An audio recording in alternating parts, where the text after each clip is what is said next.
Welcome back to the 2024 World Rowing Indoor Championships presented by Concept 2.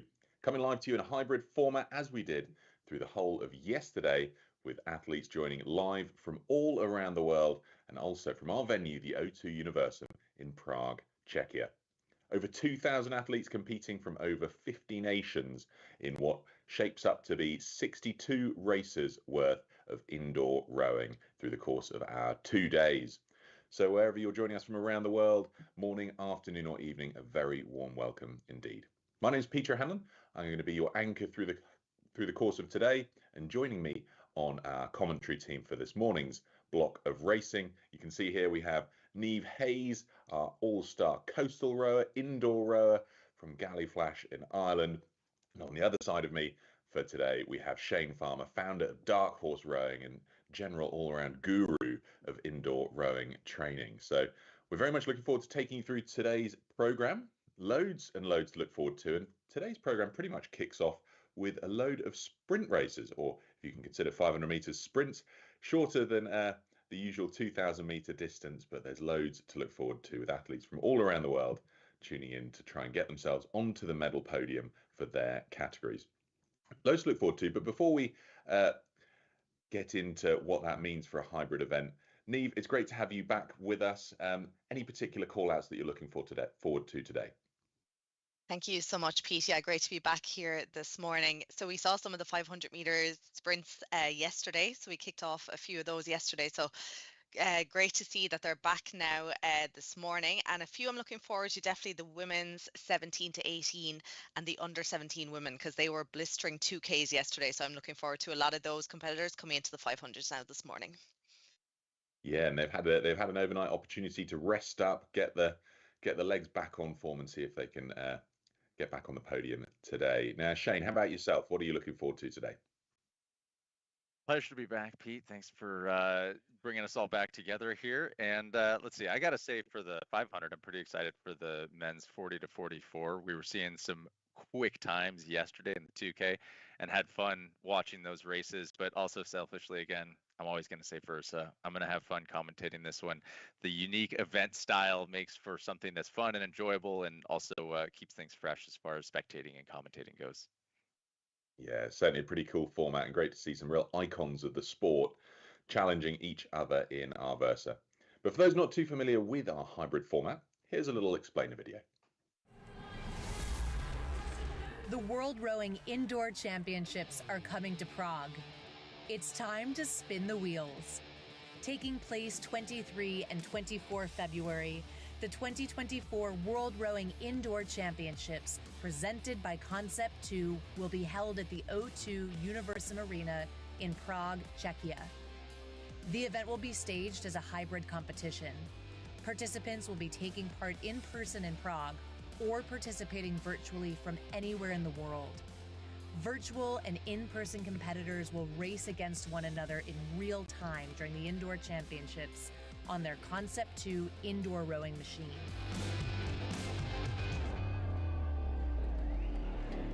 Using Time Team's home race software, the competitors will be all virtually connected.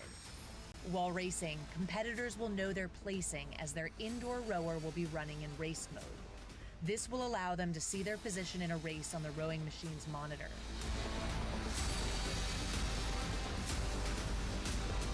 Officials, lane judges, will monitor every race to ensure races are run fair, safely, and on time. There are 3 types of races competitors can enter. Individual distance races, either in person or virtual, over 500 meters or 2,000 meters.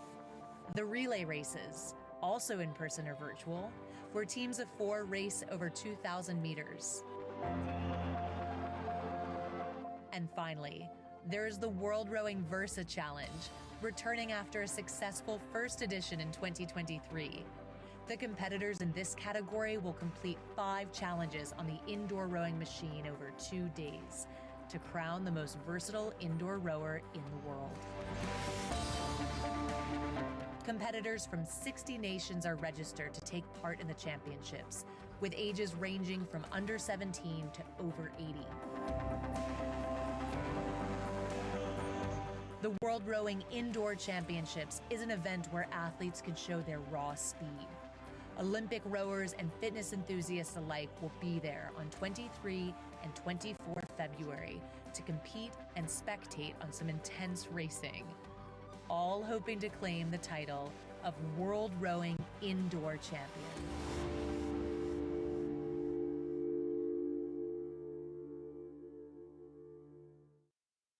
Well, you can see from that video, we've had a few cool years of getting the World Rowing Indoor Championships from virtual to this hybrid format that we've got now.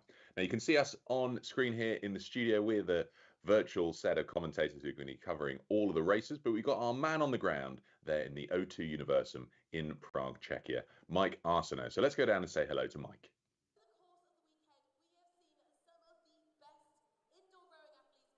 Good morning, Peter. It is a sunny Sunday here in Prague for the second day of the World Rowing Indoor Championships. We have a lot of gold medals to hand out later today in a variety of disciplines. Of course, the 500, the 2,000 meter, and the Versa Challenge. 3 events remain in the Versa Challenge, and it's deja vu all over again. Our 2023 champions, Joel on the men's side and Elizabeth on the women's side, are in first place after sweeping the Saturday events. First place in both event number 1 and event number 2. Will they continue that strategy or continue that tack as we move forward here on this Sunday? 3 events remaining, as mentioned, so looking forward to that. A lot of excitement starting to build here on the competition floor at the O2 Universum. For now, though, Peter, I'll send it back to you. Thanks, Mike. Good to see that the hive of activity hasn't dissipated at all from yesterday. We did notice that through the course of yesterday, the atmosphere continued to build, the crowds got larger and larger, and hopefully we'll have more of the same today. I think one of the cool things, I guess, Neve, you'll have noticed it through the afternoon as well when we got through to those sprint races, and with a greater increase in the Czech athletes who are racing, it was really cool to see the stadium fill up a little bit more and give these guys a little bit more encouragement when they're racing. Absolutely. Yeah, I think we see it every year, no matter where the championships are on. You're going to get a good home crowd competing, particularly maybe in the younger age categories, kind of the under 17, the 17 to 18-year-olds. So we saw a lot of that yesterday.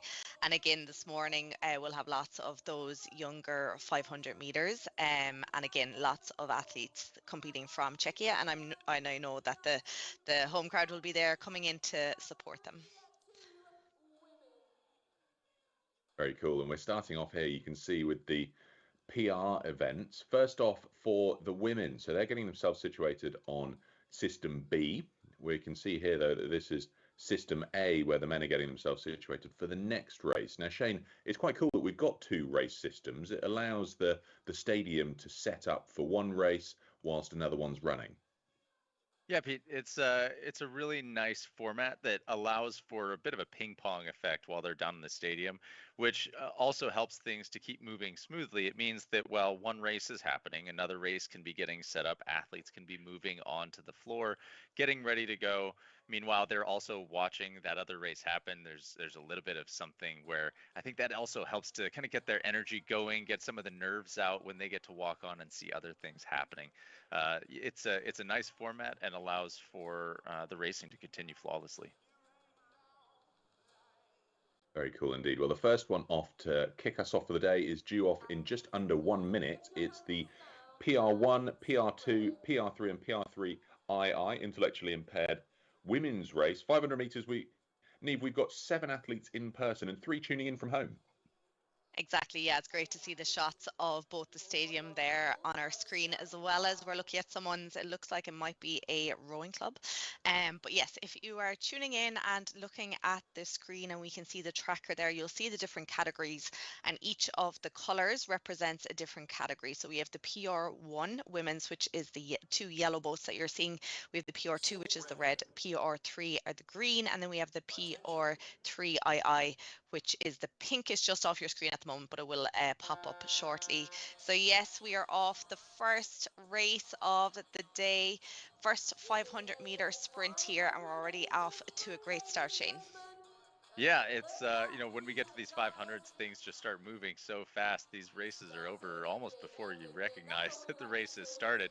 So as these athletes are taking off here, you can see now in the women's PR3, Carolina Foresti, they're taking off in the lead now with a 136 split, crossing over that 350-meter mark.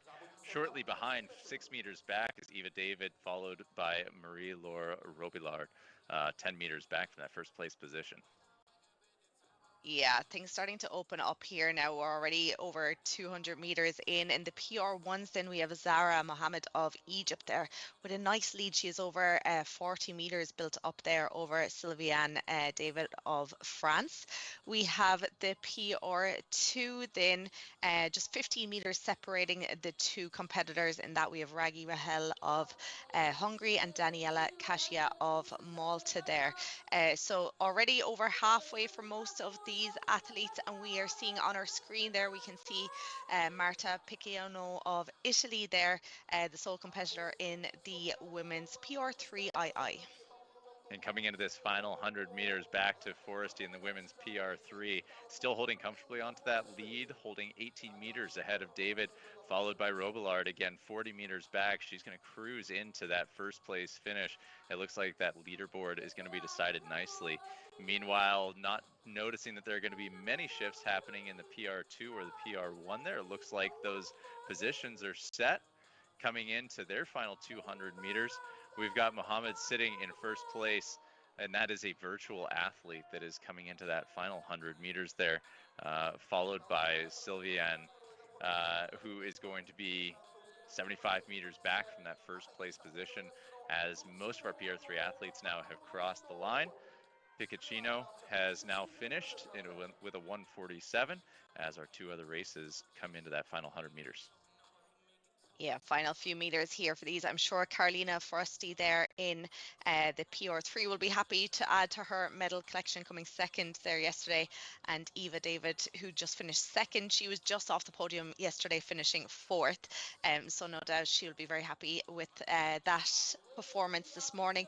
But yes, coming in the PR2, we have Ragi Rahel of Hungary here, just coming up to that finish line, up at 40 strokes per minute. Followed in, then we have in the PR1, we have Sylviane David of France coming into her final few strokes, followed in by Daniela Kasia of Malta in the PR2. That rounds out the first race of the day. One already done, Shane. It's nice to get that first one under the belt, I'm sure, even for these athletes, so that they know that they led out the day. They know that they got to lead the charge for bringing the energy into the arena and make sure that they set the tone for how the racing is going to go for the day. We saw earlier that image of Foresti after her race, sitting there continuing to cruise along a little bit, get a little bit of a cool down while she's still sitting on that machine. It's a nice way to enjoy the moment still, realizing what you've done, not being too quick to rush out of that seat and enjoy the aftermath of the race. Exactly, exactly. I think that's such an important part of it, not to rush off, to actually soak it in, because how often can you say that you're competing at a World Championships? It happens so rarely. How often do we stop to really recognize what's happening? It's definitely worth the pause, worth the moment. It sure is. It sure is. So yeah, we're seeing shots there from around the stadium. Well, what a great way to start the day, hey? All those categories, a good clean race, and good to see the PR women getting through the 500-meter distance. And the return of Piccinino, we saw her yesterday. It was good to see a little interview from her as well after she'd won her category in the 2K distance yesterday. Returning today, it looked like she's the only one from her category who decided to return for the 500-meter sprint. But nonetheless, great to see the entry. We've got a slightly bigger field as we move to the men's side now for the PR 500-meter race. We've got 42 athletes taking part in this. So could be a slightly tighter contest across some of those categories that we'll look forward to in that PR 1, 2, 3, and 3II race. But you guys have looked through the entry list for this. Any thoughts, Shane, if I come to you first? Any thoughts on when you look through that, what you might be seeing? Because you and I covered some of the PR races yesterday morning. Absolutely. And, one of the things you'll notice when you see the lineup and as this race begins to start is we have a lot more in-person athletes here. And there's also a propensity for those in-person athletes to really take advantage of being able to run both events while they can, hitting the 2K and the 500. And so looking to how things went yesterday, I'm going to call out my guy, Joel Kovacs there. He is always of note and always worth paying attention to in his races. I mean, I always love keeping my eye on him, and I think he's definitely one to see in this race. And do you remember Josef Dukan, who crept through in the closing stages of the 2K race? That means he's got a bit of a sprint in him, hasn't he? And he's in the PR2 event, and we'll see whether he has a similar sort of approach to his race here and now. Yeah, it should be I think a good day, and we're seeing that we've got, as I mentioned, a healthy amount of in-person athletes, but also as you're seeing these videos come through of all the athletes that are competing virtually and tuning in, you're going to recognize a lot of the same athletes from yesterday, and being able to track what's happening in this race, as we see the group grow in person, I think so too does the energy of the race, so too does the excitement of the race. And so when you see a larger field like this, I think that spells that you're going to have some good racing happening. Yeah, fingers crossed, absolutely.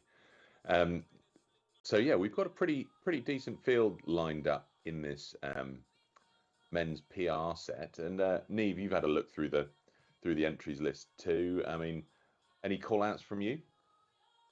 Yeah, a lot of returning athletes from yesterday. A lot of them that were up on the podium, particularly the PR2 category. I think we have, first, third, fourth, fifth, and sixth from yesterday. So that should be a great battle. And there wasn't too much between them in their 2K times.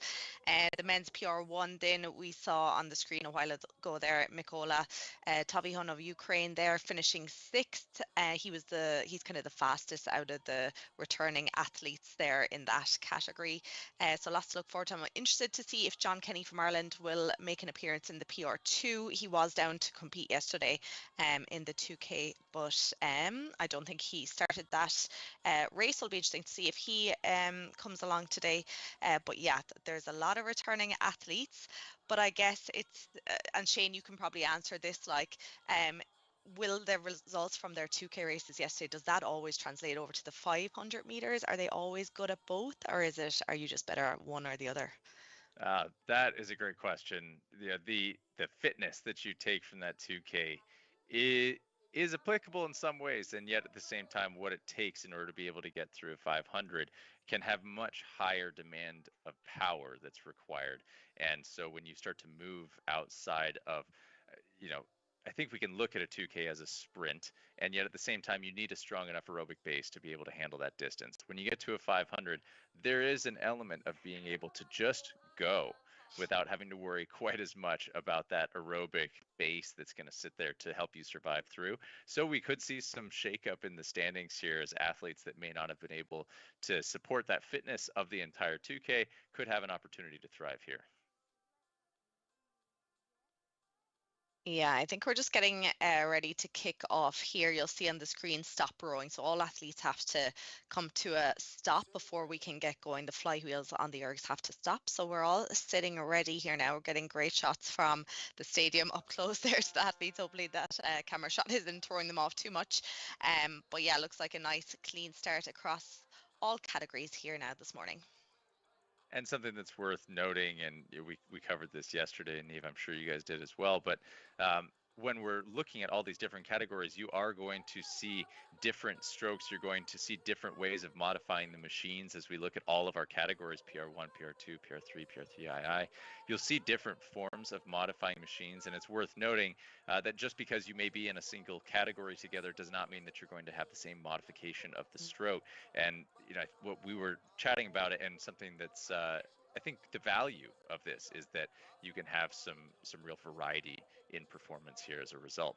Getting into the racing, Josef Dukin, as you called out there, Pete, taking that lead, sitting there in that first place position. Then down to the PR3, we've got John Kenny holding that lead 5 meters ahead, looking into the final 250 of this race. Like I said, things go quickly here. They do go very quickly, already over halfway. And yeah, you were describing the different modifications there, and it's great to see the different shots around. So we can see athletes, some are sliding, some are not. They all have a different classification, but coming up to that finish line already in the PR3, it is going to be a close finish here. We have Milan Lakovic of Slovakia just getting in ahead of Marco Frank of Italy there. 123.8 was the winning time there. 124.4 was second place.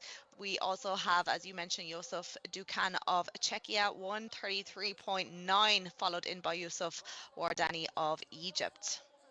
And Ala Ibrahim in that PR1 taking that first place position mightily with a big strong lead, about 75 meters ahead of that second place position. That I think that's a redemption for Ala Ibrahim, who lost that first place spot going into the end of his 2K yesterday. So I'm sure he feels pretty good about being able to take that first spot with such force. Followed behind him is Lezik from Poland and Sivun from Ukraine coming into that third spot position now as the rest of the athletes start to cruise in to that finish line. Yes, and we had the PR3II as well, just finishing there a second ago. So Thot Balas of Hungary, 133.7, followed by Mahmoud Ali of Egypt, 140.5. And final few athletes now coming in towards their final 100 meters or so. We have Jakub Toman of Czechia, local rower, coming into his final 100 meters here. We have Damien Mayer of France, and just coming into that finish line in the PR3II, we have Martin Palas of Czechia, 248.9. We're getting some great shots here of Tristan Condon in the men's PR1 with looks like child in screen. Pretty happy there. It's always nice to have family supporting you as you go through the races. It's nice to have people around that get to support you, cheer you on, and bring some of that energy that might not otherwise be there if you don't get the opportunity to be there in person. Exactly, that is a lovely shot there. All the family around supporting and celebrating. They all look very happy with their performances. So yeah, final few competitors now just coming up towards the finish line. We have Matej Havel of Czechia now into the final 20 meters, and look at this, the support from the crowd. And I think this is such an important part of all the racing throughout the day here, is that support. So it's great to see them out in force early in the day. And look at that smile, knowing that he crossed that finish line again. Like you said, Neve, I mean, just the support of the community in person, whether it is your locale or whether you are visiting from abroad and having the opportunity to compete in person, just knowing that that crowd is there to support you goes such a long ways towards making the experience what it is. And that's what makes competing so great, is the opportunity to be together, to feel that support, to feel that you are a part of something larger. And hey, when we're talking about the sport of indoor rowing, it can be a very solo adventure much of the year, I should say. We're often training in our spare bedrooms, our basements, garages, and so the opportunity to all come together and have this moment, I think, really makes it worth it. It absolutely does. And again, we're seeing those replays of shots there. So good, Pete, to see everyone cheering on, whether they're at home or in the stadium. It's excellent, isn't it? And I think that's what's so great about this indoor format, and even being hybrid, is that wherever you are in the world, you can have your family or your friends or your rowing club around you cheering you on to get towards that line. So that's the PR races for this morning done already. And great to see some times across all of the different categories that we've had put in there. Next up, though, we're going to be moving on shortly to the under 17 500 meter race. And we've got 9 people in person for this and 15 joining virtually. You can already start to see there athletes from all around the world getting their Wi-Fi or their videos tuned in so that they can make sure that their friends and family from around the world can also see them racing. But I guess it'd be a tricky moment, hoping that your Wi-Fi connection's going to stay stable for the course of your race and isn't going to interrupt anything. But it's amazing the feat of technology in this, Shane, isn't it? Because when you look at the fact that even if there's a slight glitch, the Concept 2 process is very good at reconnecting and re-establishing how things work, and they've got all sorts of verification codes that assure the outcome of a race on each machine is tested and checked. Yeah, if nothing else, we know that Concept 2 is a trustworthy machine, and one of the ways that we see that, as it happened a few times yesterday and will happen today throughout the racing, is you see false starts. And I think the false start is one of those opportunities to build trust with the racing system, because we can detect false starts from virtual athletes, and it will stop the entire race, and it will allow the entire system to reset, bring all the athletes back together, and restart that race to make sure that there's a fairly judged event as they get through. And you're right about the internet connection. For me, that would be the hardest part of it, was just trusting technology to be able to relay. I know that my performance would be able to be there, but I think that would be the hardest part, is knowing that the tech was going to hold up behind it. But as far as the race software goes, we know that that's not going to be an issue. I always love seeing this U17 race, because there's just so much life in these athletes, and there's just so much in front of them. You can tell, Pete, how excited they are to be there, and how I think how large this group is, and how much future they see in themselves in this race.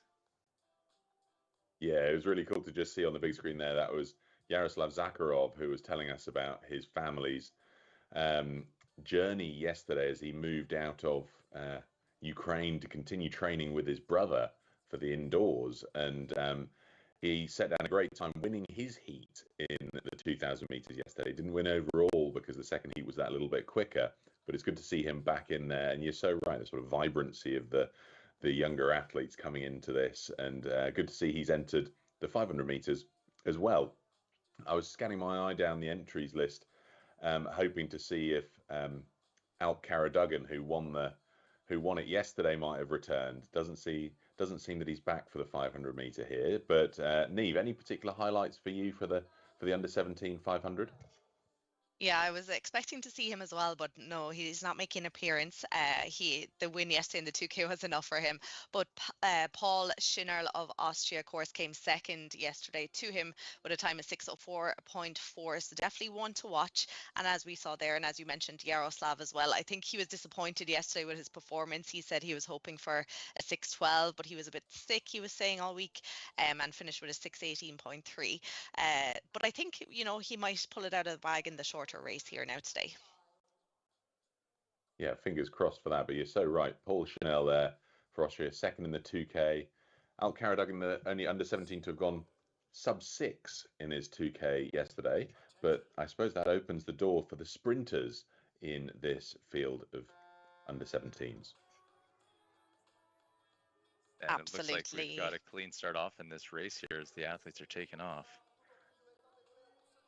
Very clean start here. Big field across as we look at the tracker system. We'll see it update there now any second to see who is in the lead. And as we mentioned, that Paul Schinnerl there of Austria, currently sitting in that second place, just ever so slightly behind. But as I say that, I think he's going to be pushing himself into the lead any second there now. Here we see him, Paul Schinnerl there of Austria, just coming in as he approaches that halfway mark. Yeah, and sitting behind him is Staniszewski, who's just 2 meters back. But if we take a look at that split, it looks like Schinnerl's just going to continue to open up that lead heading into that last 200 meters now. Definitely pushing away from Staniszewski and Zakharov from Poland and the Ukraine. You can see now we're having a bit of a battle here for silver and bronze in this race. Now we've got Violainen starting to step up into that position. Yeah, and there goes Staniszewski dropping down into fourth with Zakharov, Violainen now jockeying for that second, third position. Yeah, I think Yaroslav Zakharov there put on a big push, got himself into that second place, and it looks like he's going to hang on. But that is Paul Schinnerl to take the win from Austria, 1:19 flat. Yaroslav Zakharov, we can see him on screen here now with those ducks. He's still shaking his head like he did yesterday, but surely he'll be happy after that 1:21 performance to take second position. Yeah, how can you not be upset with or how can you not be happy with a 1:19 in a 500? That is a fast pace, regardless of your age category that you're in. So that's definitely one to be happy about. You can see Violainen there now laying on the ground. Must be happy about being able to push his way into that bronze position. Yeah, there's some happy faces, I think, on the floor for sure.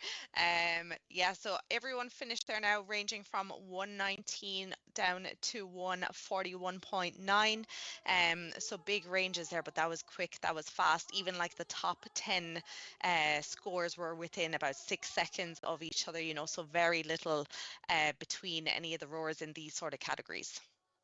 Yeah, and let's keep in mind that these are all under 17 athletes. So these athletes are still in their prime and still figuring out what they're even capable of. So to be able to see these kind of scores is an impressive start, and surely tells a good story of what is to come for them.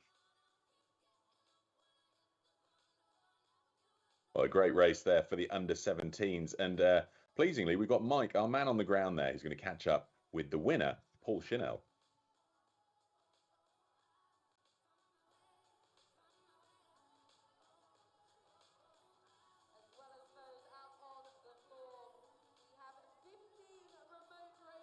Very much, Paul. Tremendous performance here in the 500 meter. Your decision to leave your training camp and come here to the World Rowing Indoor Championships obviously paid off. A personal best. Just what are your thoughts on your performance over the last 2 days? Yeah, actually, I'm quite surprised by how this 500 went. I was planning to do 1:21, but somehow I managed to pull 1:19, so I'm really happy with this result. A 2-second win in a 500 meter race is incredibly impressive. So we talked yesterday about your plans for the future. So just for the rest of the winter and into the spring, how much training are you actually doing? Give us an idea of your workload on a weekly basis. If I'm not on vacation, I just train once a day, but every day of the week. So yeah, a lot. Well, that's what it takes to succeed at this level. Paul, congratulations. Thank you. Well, how cool's that? I mean, he's left his training camp, so he's clearly in peak performance to have come to race in the 500. But what a shock surprise for him, hey Shane? I mean, to have planned a 1:21 but then pull a 1:19. I mean, it shows that the training's working. Yeah, I think that's exactly what I was getting at. You know, when you look at these athletes, they don't even know their potential yet. And this is somebody who's training 5 days a week, because to be able to suddenly drop 2 seconds off of a race plan and to be able to thrive through that is stunning. To say I'm going to go into this with a 1:21 goal in mind and to pull out a 1:19, that is a massive boost of power that I'm sure was not expecting, but I'm sure is also more than happy to have accomplished now. And it'll be one of those things that racing in the venue, the atmosphere will help with that adrenaline rush that might have just spurred him on that little bit more than just in the standard training environment that it had been setting his expectations with the 1:21. Now, we move from the men's under 17s to the women's under 17s. And Neve, looking forward to this race. It's a slightly bigger field than the men's. Any call outs from you here? Yeah, absolutely. I had the pleasure of watching a lot of these athletes row in their 2Ks yesterday. We saw Maria Costagliano was definitely one to watch in her 2K. She had a great start, but just I think went out a little bit too hard and wasn't able to sustain it towards the end and finished third. But she did have that very quick first 500. So she's definitely one to watch today. But then, of course, Maria Hauser from Austria, who won the 2K yesterday, she started off maybe a little bit more reserved and had a blistering finish. So it'll be interesting to see these two athletes go head to head here in this race, I think. Yeah, we'll certainly enjoy that. It's quite a big field, and good to see so many Czech athletes entered as well. It's going to be interesting to see how they all translate into the 500-meter sprint here. I suppose, Shane, when we look forward to a 500-meter sprint, if you're at home in your rowing club and what have you, what can your friends and family actually do around you that's helpful? I suppose over the 2K you might have somebody calling out a race strategy, but with a 500-meter sprint, it's just all or nothing, I guess. I mean, listen, like we see on the screen now, I suppose having a cheerleading squad is certainly going to go a long ways to helping you perform. I think the best thing that friends and family can do when it comes to a 500 is just make lots of noise and don't let you forget what you are in, because this race, as we've said before and we'll say it again, it goes so fast. And as long as you can keep your foot on the pedal, keeping the pressure on, pushing through, having that noise in your ear goes a long ways to reminding you that, hey, this will be over quickly. Make sure you give it all you've got.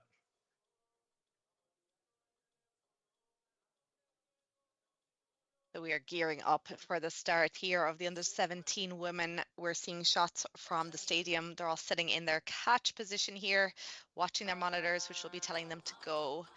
So here we go, first few strokes. And we are seeing Maria Costagliola was in shot there now. No doubt she'll be moving herself up towards the top of the leaderboard as it starts to sort itself out. Yeah, I'll want to take a look at Kovacs Juliana as well, who, with her reported time coming into this, has high hopes for herself of being able to pull some pretty fast splits.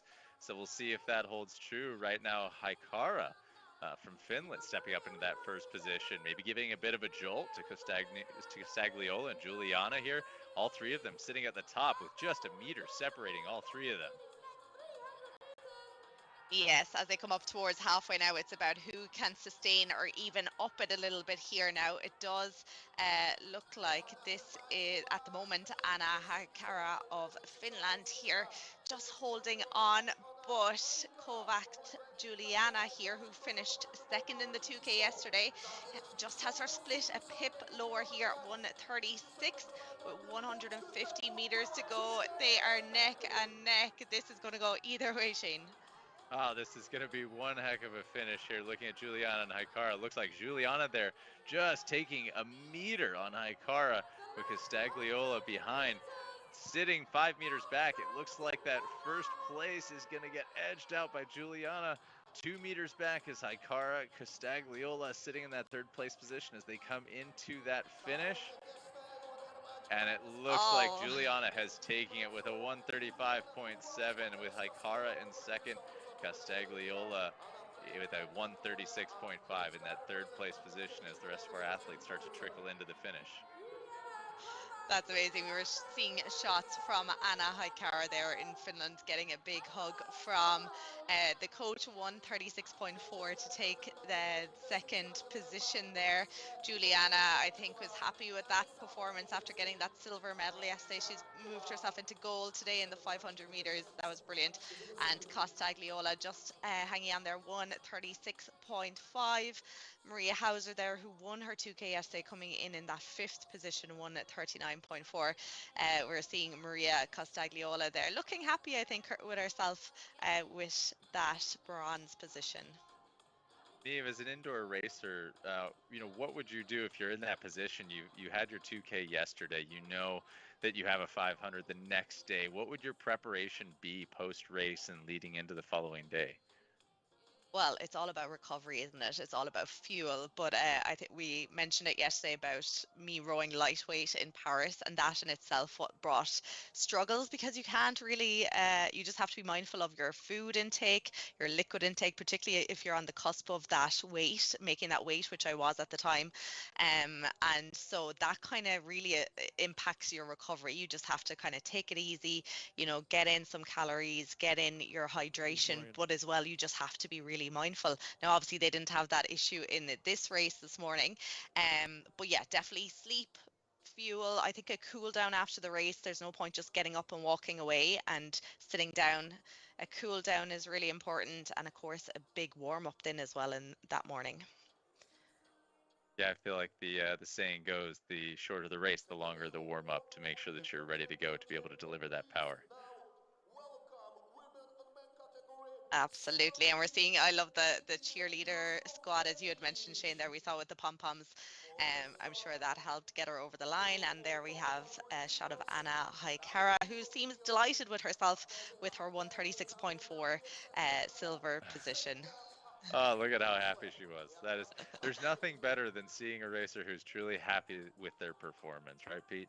Yeah. Yeah, absolutely bang on.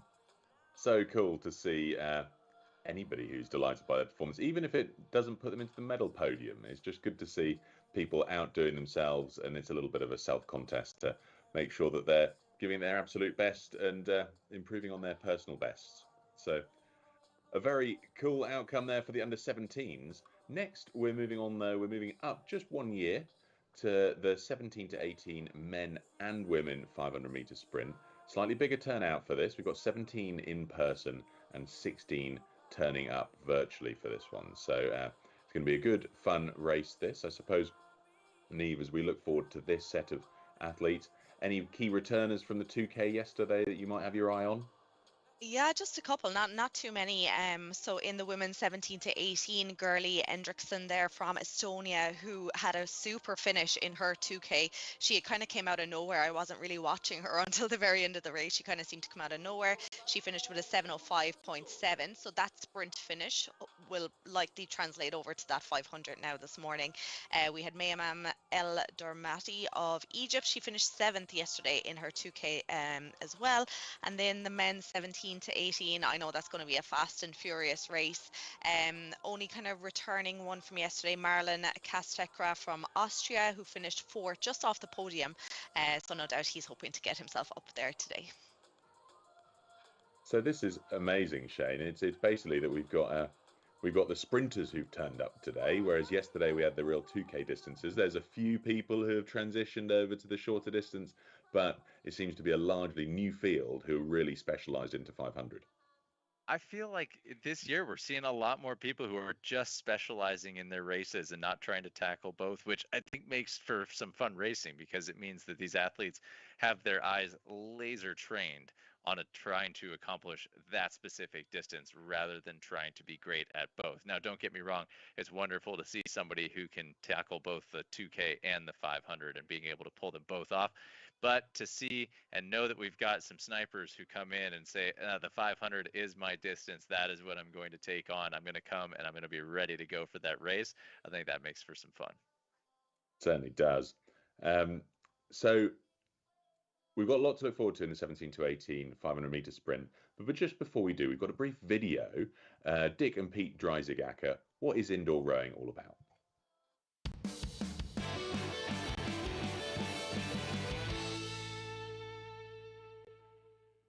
Yeah, for anyone who hasn't seen the first rowing machines that we made, they were made with standard parts, with bicycle parts, things that we just cobbled together and make something that would work.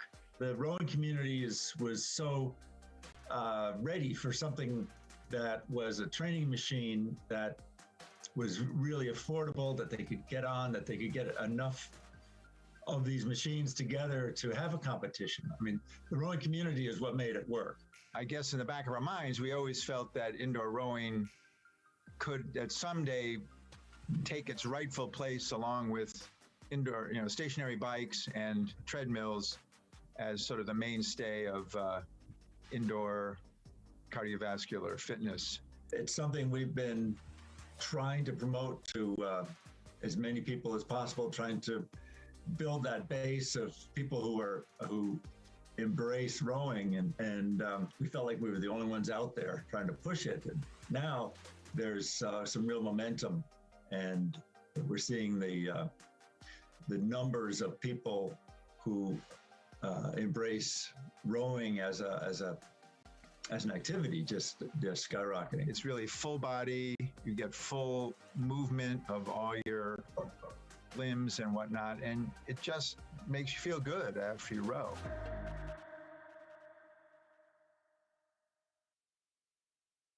Well, we're pretty much ready for the next race, so we're going to jump straight down there. Over to you, Neve and Shane. Yeah, glad we're back. And we're here sitting ready. These athletes you can see getting keyed up, ready to go, and unfortunately got a false start on this one. Neve, correct me if I'm wrong here. It feels like in the 500s there's a much higher propensity for false starting. Am I right there? Well, having said that, my first race yesterday afternoon that I was commentating on, we had 3 false starts in a row, and that was a 2K. And that was in one race. That was in one race. But what we did learn is every person, every athlete is allowed 2 false starts. But I was lying in bed. I shouldn't have been thinking about this last night, but I was. I was lying in bed and I was thinking, if you have 60 athletes and everyone is allowed 2 false starts, so you could have 120 false starts. That seems a bit crazy to me. We would be here all day. An infinity loop of false starts, I think. You could create perpetual motion of false starts at that point and just never end. Yeah. I do think like it can be helpful, particularly for those who feel like they didn't have a great first stroke, you know, or who weren't really prepared. It can actually be a godsend. But then you know, for people who are really in the moment and ready to go, it can really throw someone off. And of course, as we know, this indoor rowing is very much a mental game as it is a physical one. And, you know, throwing yourself off like that at the start can be a bit of a hindrance for some athletes. Is something that I mentioned yesterday, which I feel like doesn't stand now that we're talking about the 500s, is often with a 2K, you know, if you some athletes worry about that very first stroke setting them up potentially for a successful race, but in the long run with the 2K, the first stroke, all that really matters is that you have a good clean start and that you execute your race plan. But in a 500, I feel that's actually a little bit different. You could make or break a race in one stroke, so that first stroke does carry a larger gravity, I suppose, in the context of a 500-meter piece. Yeah, you're absolutely right. Yeah, because every stroke counts. It does in a 2K too, but you just have that little bit of leeway, don't you, compared to the 500. So we can see them now. Hopefully this will all go okay for everyone. It certainly looks like it is off to a clean start. So we have the women 17 to 18 and the men 17 to 18. So lots of competitors, lots of things going on at the moment. On your screen, the yellow boats are the women, the red boats are the men. So at the moment, things are changing. At the top, we have Alice McCready leading it out ahead of May El Domati of Egypt, who's just after push yourself into the lead there now, ahead of Fabian Hess from Germany in that 3rd position, Shane. And sitting on the men's, we've got Balloon sitting in that first place position with a 1:18, currently cooking at that pace. But right behind him, Kalina and Khan, our first 2 athletes being from Czechia here. What a great representation. Although looks like we might be getting a move now from Kasterka there, who has just moved into that 2nd place position. Looks to be putting on a challenge. We'll see if Balloon can hold on to that split coming into that final 100 meters. He may have given a little bit too early, and Kasterka may have an opportunity to take that gold. And as I say that, those positions swap. Yeah, I think things are going to swap here in the women's as well. It was Mayam Eldomiati who had moved herself into the lead, but Alice McCready is after going back. They're just 3 meters separating them. They're into the final 50 meters or so. Alice McCready now starting to pull away a little bit. This is some finish from her. She's down at 1:35, and it looks like Gurley Hendrickson is going to Yeah, she snuck in there into that silver position. She did very similar yesterday in her 2K. So that is Alice McGreedy coming in 133.8, Gurley Endrickson, Estonia 135.3, and Mayam Eldomiati just going down into that third position, 136th. And we were seeing video there of Balloon, who was shaking his head at that finish. I'm sure he's shaking his head saying, how did I let that lead slip away from me? He just got nudged out in that last second. And I have to call out Kosterka's race plan there. He sat in that fourth, fifth position. Wasn't one to blast out of the gates, but was able to really drop that hammer through the second half as he was able to press on the power. And some of those other athletes, I think Balloon specifically, may have given a little bit too much too early, gotten a little too excited, and didn't quite keep his eye on what was happening with the rest of the field. Yeah, I think you're right. That's the thing. You don't want to go out too crazy at the start, but in this 2K, you do have to, I suppose there's an element of slightly pace yourself, but you just really have to go for it because it's over within, 90 seconds to 120 seconds or so. But we're seeing shots there from the stadium floor. Lots of the women 17 to 18 looking really happy there. Very impressive stuff. We saw Alice McGreedy falling off her erg at home there. She's competing virtually 133.8, super time there, just short of last year's time of 132.1, but incredibly impressive stuff from these young athletes. Is it a 500-meter race if people aren't falling off the machine at the end of it? I don't know that it is. I don't know that it is. No, it's part of it, part of the race plan, isn't it? Yeah, absolutely. It's how long can I be on the ground before I have to get up, I suppose, means that you've truly executed on your plan in that distance. I often worry that as we're talking about these, sometimes we all have this inside knowledge of what happens on the rowing machine. And for those people who aren't necessarily acquainted with indoor rowing, we don't necessarily give them the greatest flavor of what this sport can be, right, Pete? Yeah, you're bang on there, Shane. I tell you what, I enjoyed watching that race because based on the time of the previous race, we might have seen Paul Schinnerl in this. He would have podiumed. He'd have been up there on the podium in an age group older than him. So quite an impressive performance from him. Obviously, it highlights where he may be going as a rising star in Austrian rowing. But yeah, Alice McCready, top of the podium for the women, and Marlon Kosterka for the men. So great outcome there. Now that's the first batch of the 500-meter sprints through the course of the racing so far. We now move on to the Versa, the first of the Versa challenges for today. So we're going to catch up with Mike on the ground in Prague. Thank you very much, Peter. That's right. We have 2 events down in the Versa Challenge of a total of 5. So that means these athletes will be competing in 3 more events throughout the day today to see who will be crowned the champion. If you're just joining us and unsure what the Versa Challenge is, we'll take a look at this. The World Rowing Versa Challenge is returning for a second year at the 2024 World Rowing Indoor Championships, presented by Concept 2. Over 2 days, 12 men and 12 women will race in 5 completely different indoor rowing challenges. This is a far cry from your classic 2,000-meter race. Versa athletes will have to race in formats that they might never have tested before, and they need to be prepared to take on any indoor rowing challenge. The Versa will test all the skills and strengths required of indoor rowers. How is your endurance, your stamina, your strength? How well can you control your stroke rate, your splits, and your power output? Do you know how to strategize for any type of workout, as well as you can react to any type of situation in the heat of the moment? Most athletes at an indoor rowing competition only compete once or twice in a weekend. The Versa athletes will take on 5 challenges for only 1 trophy opportunity. Fans can expect to see more than just different distances in the Versa. Athletes will be competing in challenges that they can't even recreate on their rowing machines at home. Only 12 men and 12 women have qualified for the Versa, but only 1 man and 1 woman will be crowned the world's best indoor rower.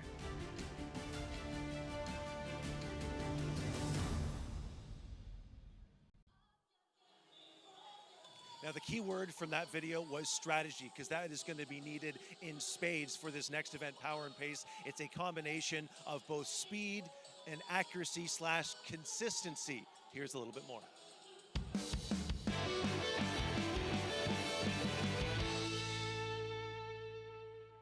third event in the World Rowing Versa Challenge is called Power and Pace.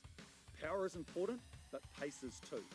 Power and pace, competitors will have the chance to earn 2 scores in one event.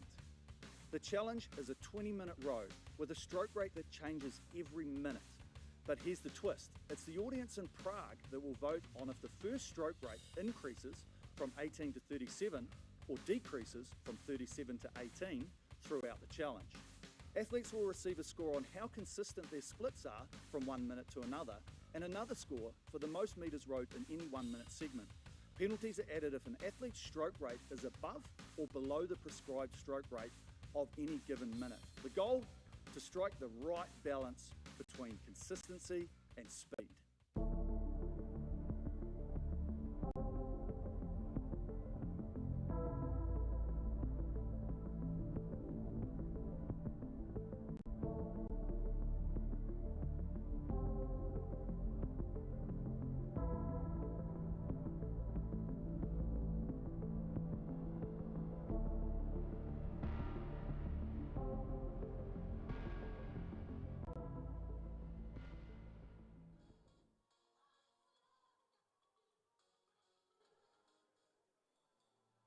So we're just getting ready for the walk-in of the Versa athletes. First up, we have the women. They'll be making their walk-in to the stadium floor very shortly now for the Power and Pace. This is their third challenge of the weekend. So here we go. First up, we have Charlotte Dixon, age 24, from Manchester. Next up here, coming in to the stadium, it is Taryn Sharp, Australia, 38 years old, just rowing on the rowing machine with 8 months. Very impressive. Next coming up then, we have Ella Fox of USA, 46 years old, from San Diego. Lots of world records. Next up then, we have Marcia Coniglio, 37 years old, from Pittsburgh. Her fun fact is that she's a dog mom, very important. Next up then, we have Lena Belanger, Canada, 39 years old, from Kirkland. She has a 10K world record on the slides. Then we have Elizabeth Gilmore from the USA, age 40, reigning champion. She is rowing across the Atlantic Ocean this coming year. Then we have Anna Muley from Germany, 38 years old.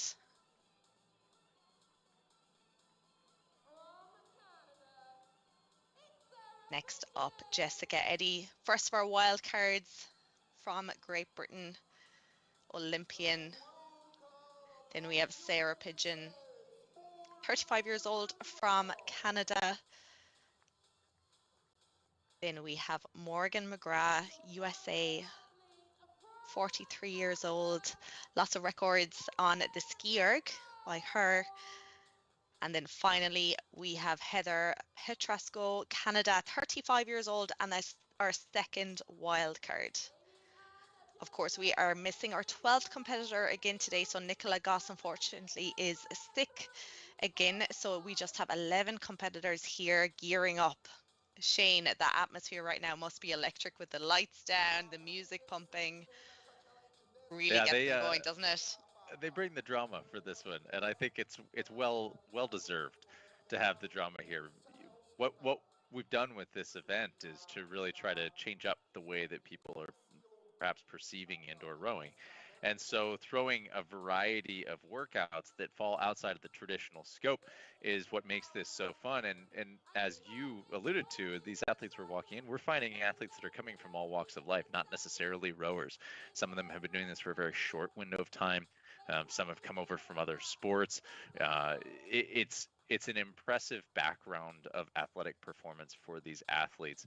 And so as we get into this, we start to see the lights get dim, the highlight lights coming out, each athlete getting a walk in. I mean, how awesome are walk-ins? It just makes and brings that energy for everybody in that stadium, makes the athletes feel great, and certainly sets the tone for what the competition is and the drama that comes with it.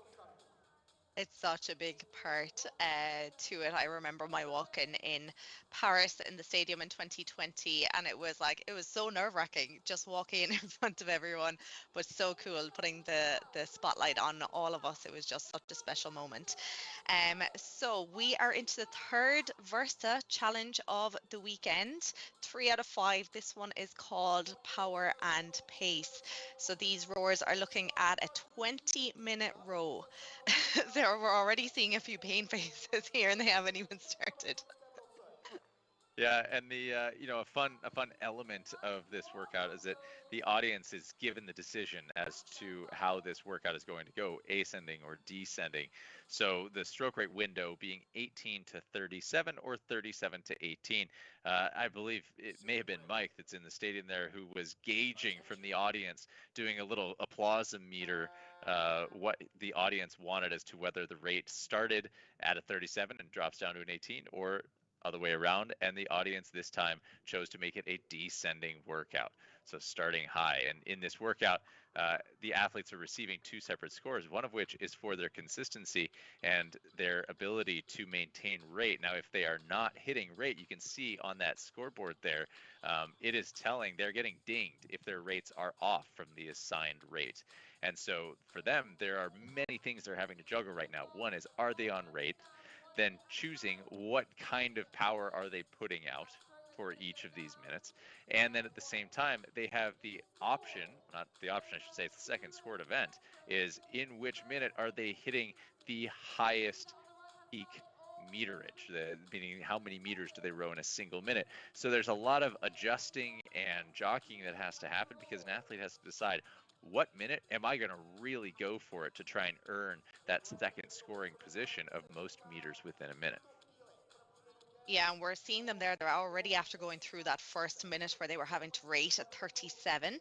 So they're now coming down one rate. So they're down to 36 for the next minute. So they really had to start quick there. There was no two ways about it. So we're seeing here, if you're looking at the graphic on screen, Ella Fox, we're seeing Sarah Pigeon, they're getting Ella Fox, they're saying low stroke rate. Sarah is high, so they're above or below that 36 strokes per minute. So yeah, it's all about pacing here now, trying to get yourself down to that 36 and sustain it for the minute here. So already approaching the end of this second minute. After this, they'll be going down to that 35. So we're dropping one rate per minute here now until they have the whole 20 minutes done. So you're seeing Ella Fox there. It looks like she chose to go for it in that first minute. As you can see, she's standing on the top of that leaderboard with that 335 meters as so far the highest of any minute. And now she's having a lot of suffering that's starting to happen. Definitely not on rate right now. It looks like she was willing to exchange that consistency, that ability to hit rate, for hopefully scoring as high as possible in that second scoring aspect. You can see she's still low on the stroke rate, meaning, and as you can see, in person, she's definitely not hitting where she needs to be there. But now we look back to the other element, which is the consistency element, and we're seeing that Taryn Sharp is currently sitting in that most consistent spot, staying as uniform as possible, which is not easy, especially as stroke rate changes. In rowing, we often talk about having the ability to control 2 separate variables, stroke rate and pace. And pace being split is what we're usually referencing when we talk about pace. And that split, 500 meters. How long would it take you to go 500 meters with the amount of effort that you're putting out right now? So when we're looking at split, it will read as something like a 1:53. That means it would take you 1 minute and 53 seconds to go 500 meters. And so when you're seeing this changeover of the scoring system on the left, we've got best minute, and then we also have the consistency scoring. These athletes are having to pick and choose. When are they going to go for it? When are they going to pull back? Which of them do they care most about? And is there a way to possibly juggle both of those and to be able to succeed at both of those? Yeah, a lot of juggling having to go on, but we are going to go down to Mike, who is on the competition floor right now. Neith, Draper is the director of the Versa competition. So power and pace. We have speed and consistency. Why was that important to test here for these athletes here in event number 3? I think you've seen already from some of our Versa challenges, it's all about strategy and athletes being able to think on their feet, adapt. So these are really unusual challenges. And the added twist in this one is that the audience could vote should the rate increase, strokes per minute, or decrease. Most people are thinking it should go up, but the audience today voted to go down, which is counterintuitive to what everybody's thinking. So they've got to think on their feet, and they get a score for their best minute and for their average split. So really interesting. So the descending choice surprised you a little bit. Yeah, it did actually. I think it's a twist, but we accept it, and it's going to be good to see how they go. And that's key for the athletes. They have to adjust to different situations. They need that versatility. Just overall, I mean, this is the second iteration of the Versa Challenge. 1 day under our belts, 3 events to go. In your estimation, how is it going? Is it meeting your expectations, exceeding them? Oh, definitely exceeding. We started the year not really knowing. We had some improvements in mind, particularly in the challenges that we wanted to give the athletes. Some of them are great, and I think if you gauge the audience reaction from yesterday, particularly the elimination, we had people standing on their feet. We had the athletes, the men watching the women watching the men, and they're cheering like crazy. So we think the enthusiasm that this is building is really palpable, and we're really, really happy. Well, that excitement will just continue to build as we move further through this event and through the remainder of the competition as well. Matt, thank you very much. Neith, Shane, back to you. Yeah, thank you so much, Mike. Great to hear from the competition floor, and just a little bit about a background about the challenges. But what we're seeing here, Sarah Pigeon from Canada here, looking very strong. Ella Fox there as well, putting on big long strokes. We are down into the 31 rate now at the moment. So we still have 14 minutes left in this challenge. We can see Ella Fox there still on the best or the most distance rode in a minute at 335 meters. I'm not sure if she's still struggling or recovering from that one, Shane. Well, considering she's now down at the bottom end of the leaderboard on the consistency score, I would have a guess that yes, indeed, she's been dinged so much that she's almost out of the running on the consistency phase. I think her only hope is whether she's able to hold that top spot on the peak meters minute. I think what she's probably setting herself up for, if I had to guess, is that she just wanted to be able to take that top spot, and she's willing to exchange it for the bottom spot. The rest of this piece is her essentially looking at everybody else and saying, if anybody's going to come for me, I'm holding it all in the tank and just making sure that I lock in that best minute. Because with a score right now of 154.2, you can tell she's not really putting any effort in on trying to hit that stroke rate. She just wants to make sure that she can fend off that top position. Meanwhile, it looks like Elizabeth Gilmore had took an opportunity to move herself up that leaderboard, moving into the second position as far as that best minute goes. She's sitting down towards the bottom on the consistency score right now, which is a little bit surprising for Elizabeth Gilmore. She usually tends to be one of the more balanced athletes here with Versa, so we'll see how that pans out for her. It's also important to remember that there's a lot of averaging that still has to go on here as this piece goes on. Exactly, yes. And we're coming to the end of that 30 stroke rate minute here. A lot of them are just staying nice and consistent and trying to get that consistency score. And as the rate goes down now, obviously, will it be hard? I guess it depends on the athlete, Shane, but will it be much harder now that the rate is going down quite a bit to get those high meters? They'll obviously have to do a lot of work while trying to stay consistent with that stroke rate. I think it's going to depend on the athlete, right, Neve? Do you have that athlete who is able to sustain low power and likes to have a bit more of that mid-range? Now, we started at 37.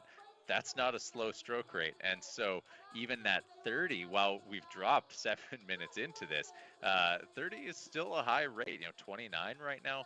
those are still high rates where people can drive a lot of power. So if somebody wanted, I think they could potentially challenge that, somewhere in the high 20s if they so chose. I doubt that anybody would be able to pull that off once we get below 25, though.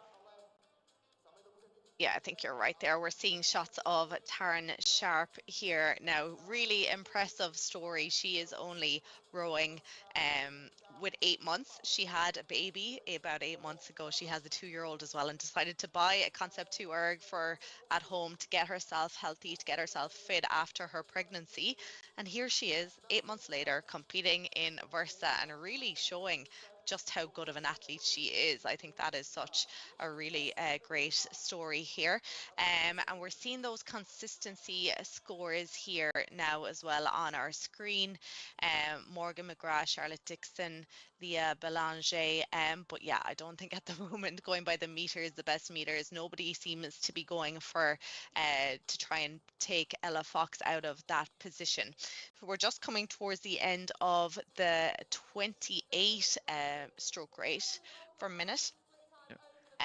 Which means that we will be halfway through this workout. 10 minutes done, 10 minutes to go. But I think we are going to go back down to Mike on the floor.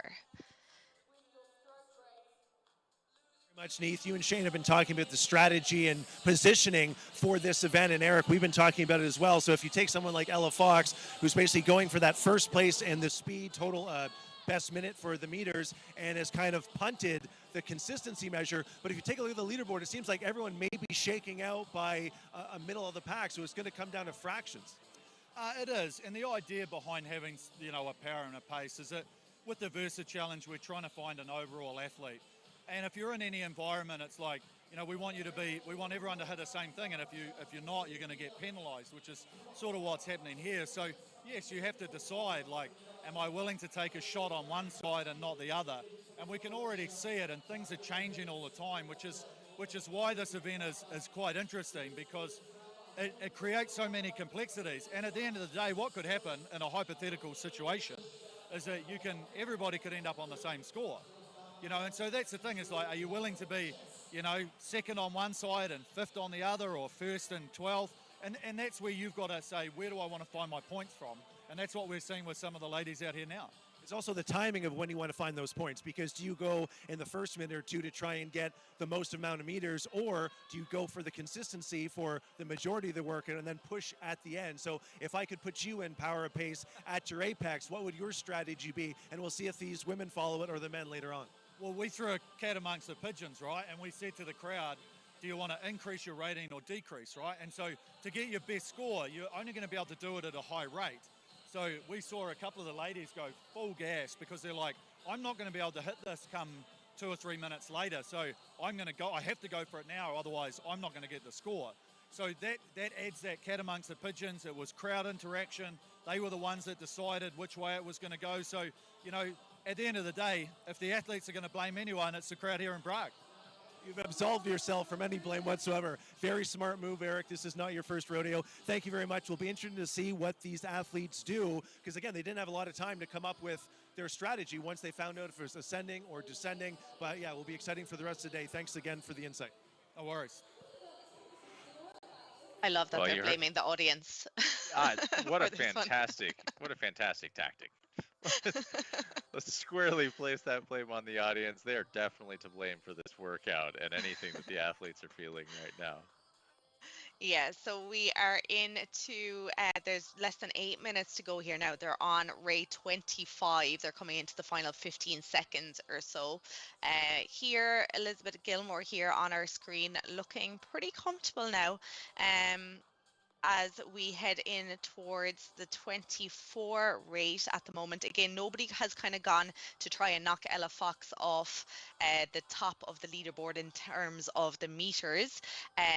But then the consistency is looking like Morgan McGrath, Charlotte Dixon, Lena Belanger, and Ella Foxton, who really just went all out with the meters and kind of hasn't stayed that consistent with the stroke rate. She's looking for those full 11 points on the meter side of things, but seems to be okay with maybe perhaps getting just that 1 point being down the bottom leader of the leaderboard for the consistency here. But yes, we're already halfway through that 24 strokes per minute here. Sarah Pigeon there on our screen, Morgan McGrath here.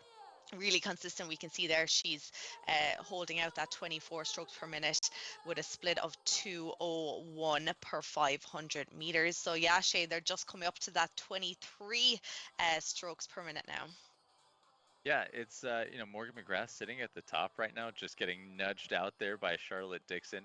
This is that delicate balance act, and you got to think to each athlete, they're having to make that decision, and Eric put that beautifully, but they have to make a decision as to where their points are going to come from, because up for grabs, you've got those 11 points sitting there with 11 athletes. You have 11 points for each of those categories, and so if you think, well, hey, I want to land somewhere in the middle, well, you could still get 11 points. You could get it as a 5 and a 6, or a 6 and a 5. It all depends on how you balance that out. But if you really wanted to go for it and really try to push yourself up the rankings, well, then you need to be landing in that 3-4 position in 2 different categories, or maybe a 1 and a 3, a 1 and a 4, something like that, in order to land yourself the points. But if you're going to be happy with just getting those 11, well, then you can take the Ella Fox route and just say, you know what? 11 is going to get me better than what I think I would have gotten if I tried to split the difference, and now I'm going to be happy with my points overall as a result. Now looking at that consistency score, we're currently still sitting with Charlotte Dixon at that 8.9, Morgan McGrath at that 9.9, and important to remember that they are penalized any time that they're moving outside of stroke rate. So having to maintain that rate, that's something that is a bit of an internal metronome for each of these athletes. If you fancy yourself a decent dancer and you have a good sense of rhythm, then you can hold stroke rate. And so the ability to sit on a certain stroke rate, have an internal metronome of what that rate is, and trust that you know what that rate is. Neve, I don't know about you, but sitting in a boat, there's something to the rhythm of the movement that I love about trying to hold rate. Now, granted, I was stroke seat, so I'm a little bit biased in that. Like, I have that internal clock just built in. It also means that I think I'm absolutely flawless in the way that I move in a boat, because, I'm never getting critiqued. But, that stroke rate is something that really has to be felt, I think. It is absolutely, yeah. In my coastal rowing, I'm primarily in a single, so I would be like that as well. I have nobody else to have to go to, so my rate is always perfect.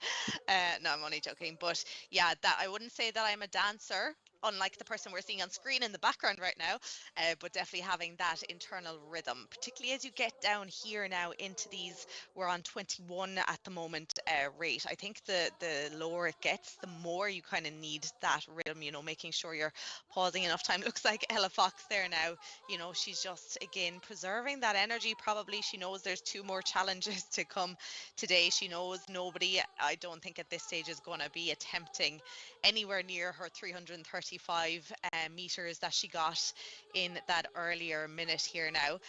So yeah, just moving on to that rate of 20 now, so we'll start to see them just controlling that slide that little bit more here. Charlotte Dixon still up the top of that consistency score. Morgan McGrath, Lena Belanger there in that 3rd position. Jessica Eddy, Heather Petrasco had moved herself up the consistency score here now as well. Taryn Sharp here, she's just a little bit high at the moment. She's rating about 24, so she needs to get herself down a little bit more towards that 20 if she wants to kind of hold. She's been in the middle of that leaderboard throughout. But this is a tough workout here. We still have another 2.5 minutes to go here of this 20-minute piece.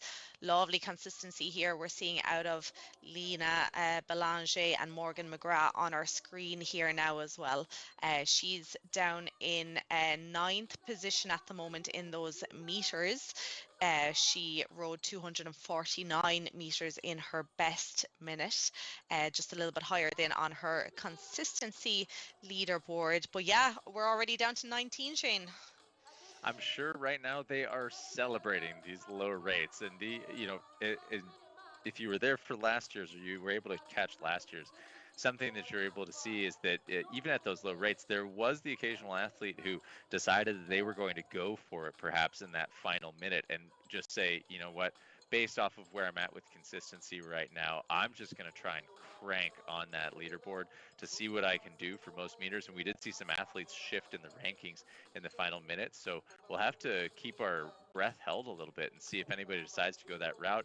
But based off of how Ella Fox has been playing this, I think she's definitely going to be going into that minute ready to fend it off. And with 5 seconds to go here, we're going to see if anybody decides to take off to challenge her for that. She may have her head on a swivel here, looking to see if anybody goes for it at the moment. Now, these athletes can see what's happening on screen because they're able to see who is in front and behind them on their monitors. So they have the ability to see if anybody is starting to challenge them on that monitor. So it's definitely worth noting in that sense. Coming into this final minute here, it looks like things are starting to sit still. Most things have been decided. Ella Fox still holding in that top spot for the best minute. Consistency wise, we'll have to wait a moment to see if Charlotte Dixon is still holding at number 1 there, with Morgan McGrath sitting in second. The two of them have been battling back and forth, just 0.7 apart on that consistency score. Yeah, final 10 seconds here now. I think everyone's spot on the leaderboard is pretty much consistent. It's pretty much set here now. Charlotte Dixon up the top of the consistency score. Morgan McGrath staying really consistent throughout. And yeah, there was no change there in the meter. There was the Ella Fox there doing her nice little wave to camera. I'd say she went into it with a really good tactic. You know, she knew what she wanted to do, and I think she performed and got what she wanted to get out of this challenge. You know, top of the meter board, bottom of the consistency board, but it's still allowing her to get 12 points. We're seeing Charlotte Dixon there up the top of the consistency right throughout. As soon as that rate changed, she changed with it and just stayed super consistent throughout. I don't think she really went off the top of that leaderboard too many times, but it's great to see here the relationship that they're all building up with each other here. You know, this is a special moment. It's a special few days with each other. There's not too many, you know, there's 12 or 11 women, 12 men who are taking part in this challenge. So it's a really nice bonding opportunity too, Shane, isn't it?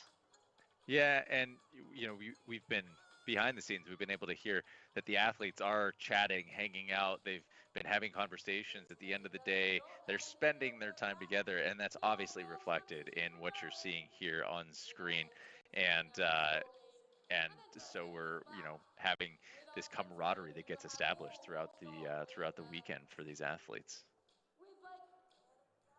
So cool, isn't it? Trying to stay on top of what their tactics are, following it from one Versa challenge to the next, and at the same time trying to work out what have they gone into this race to try and set out to achieve.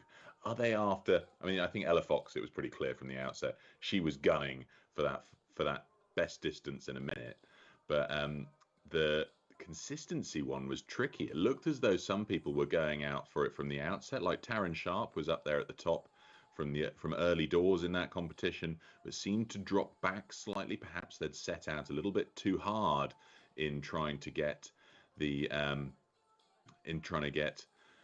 a faster minute early on, and weren't able to keep that average pace throughout the remaining minutes. But there are the points for the best minute. Ella Fox smashed it in the first one, sacrificing any hope of points for consistency, but I guess that's where she saw her strength. The reflection of that then into our leaderboard here, after 3 Versa challenges for the women, Liz Gilmore at the top with 39. Looks like she's trying to dominate the top, but then you just can't split the next 3. Jess Eddy, Morgan McGrath, Charlotte Dixon tied on 36 points. So still all to play for, with 1 challenge remaining for the women before the effects of those points are put into play with the chase. So bear in mind, the first 4 of the 5 challenges lead into the advantage that they'll get in the 5th challenge, the chase. So that's what they're working towards.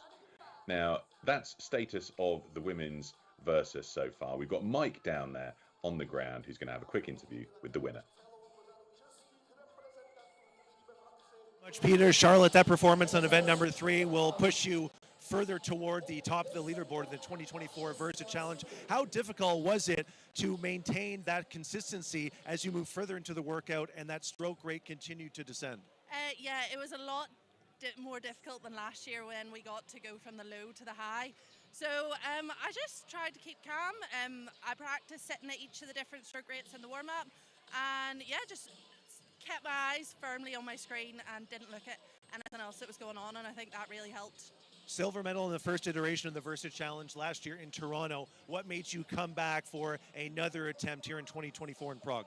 I just loved it last year. I loved how doesn't matter who wins the first one, who wins the second one, it is not a finish until it has finished right at the end. So yeah, I just loved it, and I think it quite suits me. I've come from a few different other sports, and I think there's quite a good crossover between the Versa Challenge and other sports and all the tactics that can be used, and I really enjoyed that. Well, 2 more chances to try and get yourself on the top of that leaderboard. Charlotte, congratulations. Thank you very much. Thank you. Thanks, Mike. Great to hear from Charlotte on how she tackled that consistency challenge. It was a tricky thing to read how they were progressing with that, their goal being to set an average split in the first minute and then try to stick with that for every subsequent minute despite the rate changes, which is a really tricky thing to do, and you get penalized along the way for any deviation from your average split, therefore affecting your consistency score at the end. So we've had the women's power and pace Versa Challenge. We'll have the men's power and pace Versa Challenge in about half an hour's time, but we're going to go back to some of our 500-meter racers for the age groups that we enjoyed through the course of yesterday's racing. Next up, we've got the 40 to 44 men and lightweight men coming up. We've got 26 athletes in person and 11 taking part virtually in this. It's a 500-meter sprint. You can see themselves here getting ready. So we'll enjoy that race coming up in just a few moments.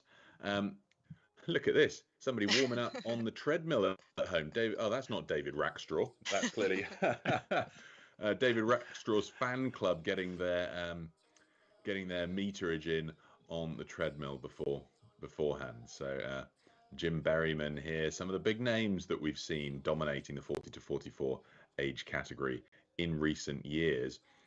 Looking through the rest of the entry list, Neve, it's always a very fast category, this. It is a fast category, and I know Shane is looking forward to this one he mentioned earlier. But yes, Jim Berryman there, who we saw on screen just a second ago, winning his 2K yesterday, getting under that 6-minute mark. The time from last year to beat is 1:04. Below that, but we also of course have the lightweight men's 40 to 44 as well. So a few returners from yesterday: Vaclav Valek of Czechia, who finished second in his 2K with a time of 6:28. So I'm sure he'll be one to watch in this one as well.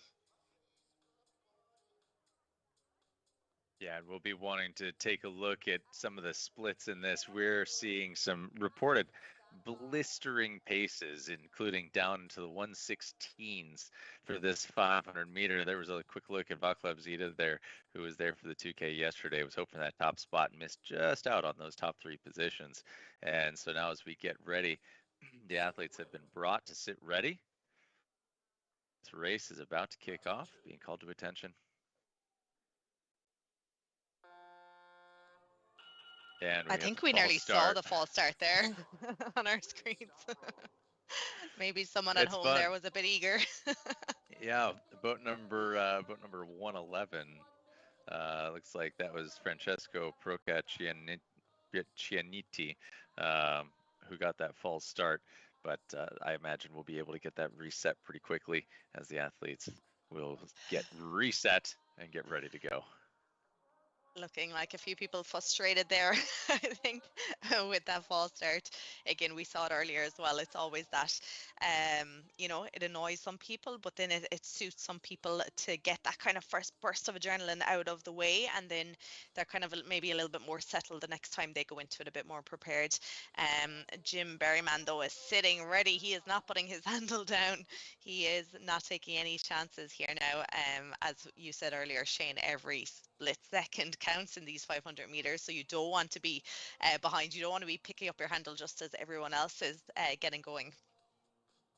Yeah, and you know, it's interesting as we're scrolling through these images from athletes that are competing virtually, you'll notice that a lot of them have weights covering their machines, sitting on the feet of the machines. This is one of those races where so much wattage is put into the machine. You can see even now they've sandbagged down all the machines in the arena. Uh, we've seen the effects of this massive power put onto these machines. Those machines will scoot clear across the floor if they are not held down properly. It looks like our athletes have now got a clean start. This one is going to be fast and furious now as these athletes get tuned in. The race has finally started. Let's see how things shake out. After the first 100, we usually get the shuffle there. And there it is. Matt Snare currently sitting in that first place position, holding a 1:14, but right behind Charles French, also at a 1:14, 2 meters back, 3 meters back, bouncing back and forth. There's Vaclav Zita in that third spot, but hey, anything can happen still. We haven't even crossed that halfway point yet. Yeah, and looking across at the lightweight men's then 40 to 44, it is a tussle between three of them. We have Francesco Poccanti from Italy, we have Damian Alonso from Spain, and Alexander Chakler from Belgium. There is just 1 meter separating the three of them here now. We're already into 150 to go. Any change in the men's, Shane? Yeah, well, we've got 100 meters to go. Matt Snare still sitting in that first place position, holding that 1:19. Vaclav Zita now moved into second. Joshua Flood stepped up into that third place, but he may not be able to hold on to that as Alberto Fernandez is challenging him. Coming into that finish position, though, we've got Matt Snare in one with a 1:15.8. Vaclav Zita with a 1:16.6, followed by Alberto Fernandez with a 1:17.6, edging out Joshua Flood by 0.1. That is a 1/10 of a second for that third place position. We said it was going to be fast, and I think it certainly was on the men's 40 to 44 there. It definitely was. And in the lightweights there, oh, look at those shots from the studio or from the stadium floor. In the lightweight men's, then Alexander Schachler of Belgium, 1:25.3. So he beat the score, the winning time from last year by 0.4 of a second. Francesco Poccanti from Italy, 1:25.8, so just 0.5 of a second behind. And Damian Alonso, Spain, 1:26.4. So yeah, and then we can see Vaclav Valek from Czechia, who finished second in the 2K just outside of the podium today. He was in fourth position, 1:26.6. Blink and you miss it, Shane. It is over already. It absolutely is. I mean, these guys go 0 to 100 real quick, as does anybody in the 500-meter race. And just yet again, I mean, some absolutely fast times. When you're looking at the middle of the pack, being in the 1:22s, 1:23s, you know that you are dealing with a quick race. And especially when your lightweights are going 1:25, you know that you are up against some stiff competition. Absolutely. Yeah, it's interesting actually over the years how there used to be a big difference between the open weight and the light weights, whereas they're getting closer and closer together, are they, in terms of times? It's like, you know, it's like the 4-minute mile, I think. Once somebody starts to pass that threshold, you all of a sudden have all of these people that start to join in and realize, oh, hey, maybe I have a little bit more in the tank than I thought I did a couple of years ago. Yeah, well, I guess having a little bit more in the tank as you get older is going to be a rare occurrence in most aspects of life. But we move now on from the 40 to 44 men and lightweight men to the equivalent of the women, but this time we're adding in the 45 to 49 lightweight women as well. So it's another stacked field here. We've got 23 in person and 6 joining virtually for this race, and they're due off in just about a minute's time. So we'll look to them getting themselves situated, and they're on system B in the venue, which means that they've had the opportunity to do a bit of a warm-up. Important to get yourself warmed up for a 500-meter sprint, Shane. You wouldn't want to be doing that cold. No, certainly not.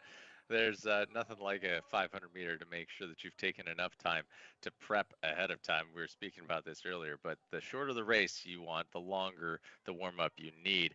And that's because you need your body to be well primed for that singular opportunity to go. If you are not putting in the proper warm-up before something like a 500 meter, your body can just go into shock halfway through.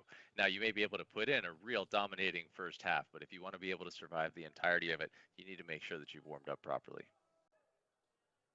Certainly looks that way. You can see here some of the women in the lightweight category getting themselves ready at home. Tanya Venables for Australia. We've got Wahija Khan of Saudi Arabia. Who are your picks as we set ourselves up for this race here then, Neve? Then the women's 40 to 44. We have a few returning from the 2K yesterday, but I think the one to watch will be Sally Lancaster, who won this category last year with a time of 1:32.5.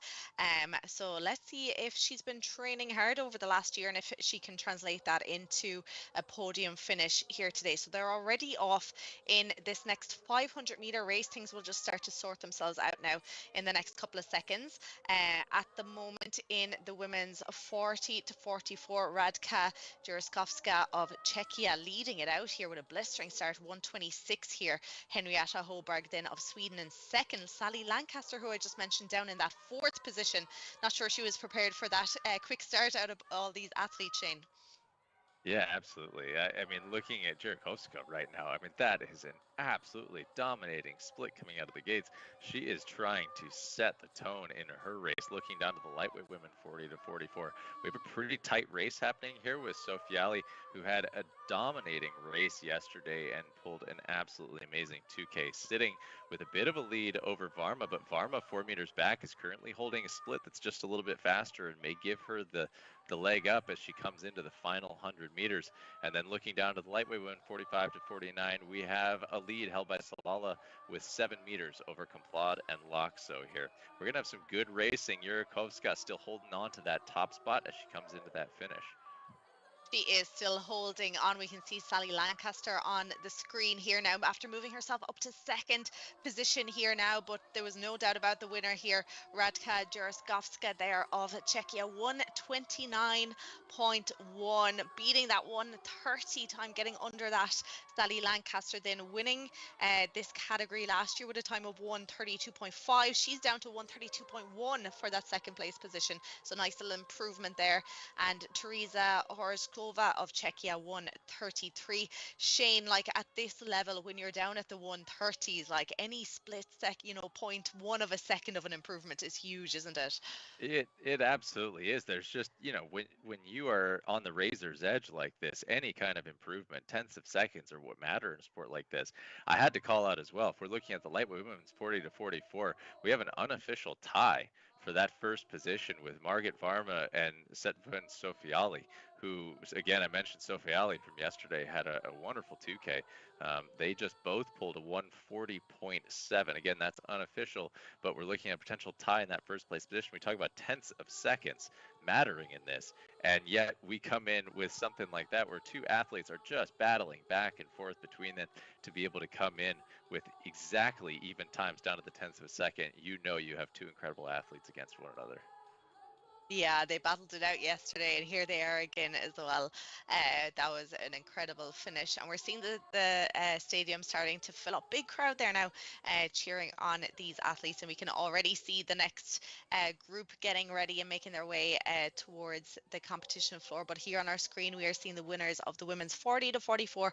Radka Jurskovska there, winning with a very impressive time of 1:29.1. Sally Lancaster then 1:32.1, and Teresa Horskova, Czechia 1:33. So yeah, we're seeing that walk in now for the next block of racing. And it looks like, based on the leaderboard there, again, unofficially still, we are saying that we saw a tie between those two top athletes. And you mentioned that the arena is starting to fill up, and something worth noting that if you look at the way that the arena is laid out, the way that the machines are facing tends to be the area where people start to fill up first. And you know that the arena is filling up when the other side of the arena, the back side of the athletes, is starting to fill up. And that's what we're seeing right now, is that those spectators are starting to fill up both sides of the arena. And that's exactly what you want to see on a day of competition like this, is to see that crowd start to build. Yeah, make a proper cave of noise for these athletes, give them full support from start to finish. But yeah, I got to say, in that previous race, what an exciting conclusion, an unofficial tie in the lightweight women's event there. Absolutely nothing to separate them, and I'm sure that they'll have to go pining through the hundredths of a second to see if they can separate that, but otherwise it will have to stand as a joint gold for that category, which would be quite an impressive outcome. Next race, though, we're looking to move on from the women's category now to the 45 to 49 men's and lightweight men's race. 31 athletes in person in Prague and 7 joining virtually from home. So this race due off in just 2 minutes' time. They'll have gone through their warm-ups. How do you like to warm up, Shane? What's your advice to those at home who are thinking about getting into 500-meter racing? What would you do to warm up for a 500-meter race? Well, if I'm going to be getting into a 500 meter, you're going to have to expect that I'm going to spend probably at least 10 minutes starting to get comfortable with just building up on stroke rate, but light pressure, mostly because I'm trying to get my body warm, but not fatigued yet.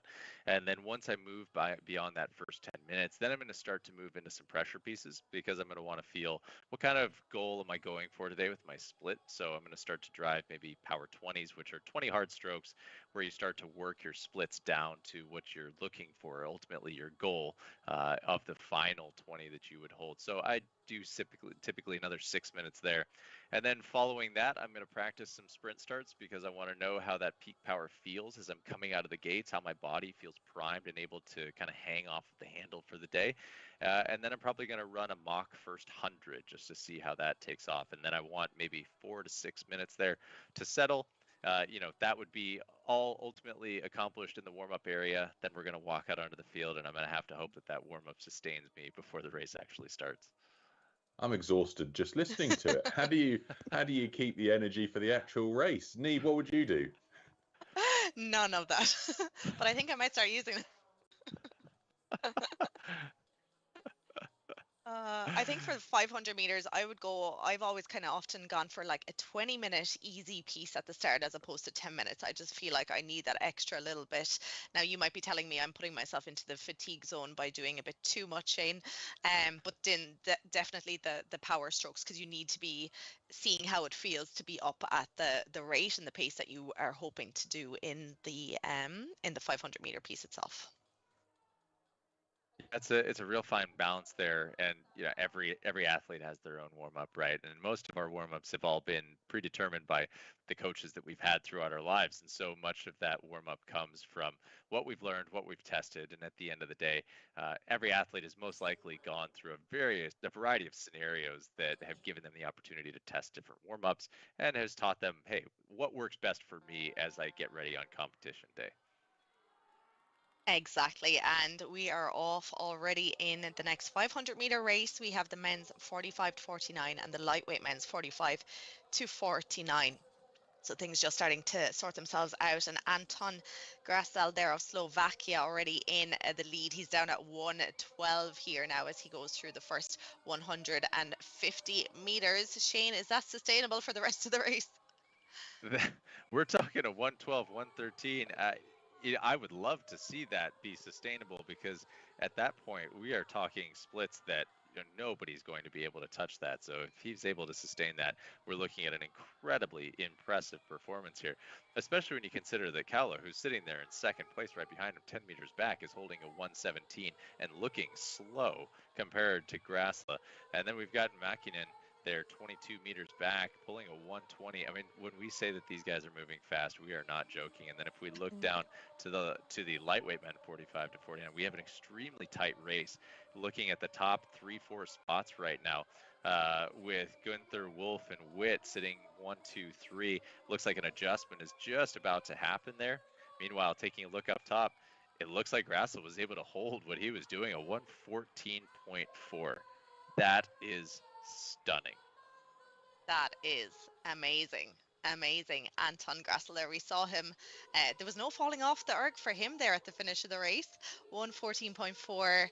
Kaala then of Germany, 1:18.3. Mäkinen Finland, 1:18.7. You can see fourth place there was just 0.2 of a second there in fourth position, Michael Coster of Ireland. And then in the lightweights, Tyson Witt of USA won 26.1, Jeff Wolf USA won 27, and Tyson Gunter of also USA, top three are all USA here, won 27.1.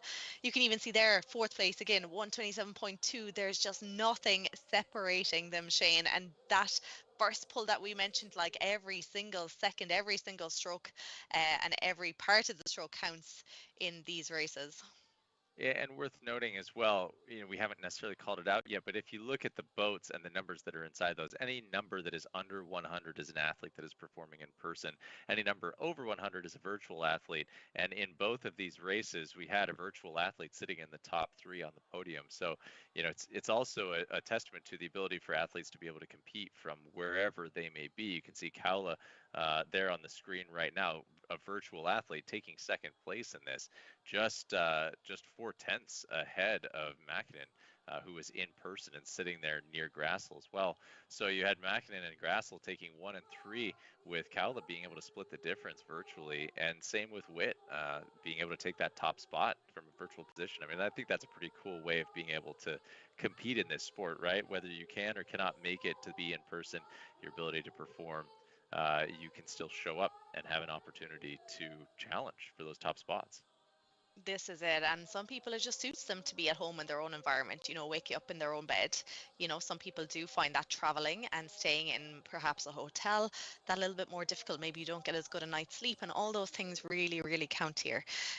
So yeah, another blistering 500 meters. Did it live up to your expectations? Because I know you were excited for that one. It certainly did. There was no disappointment in that race, nor in the race prior. That was just a fun one to watch, and I'm glad we were able to experience that.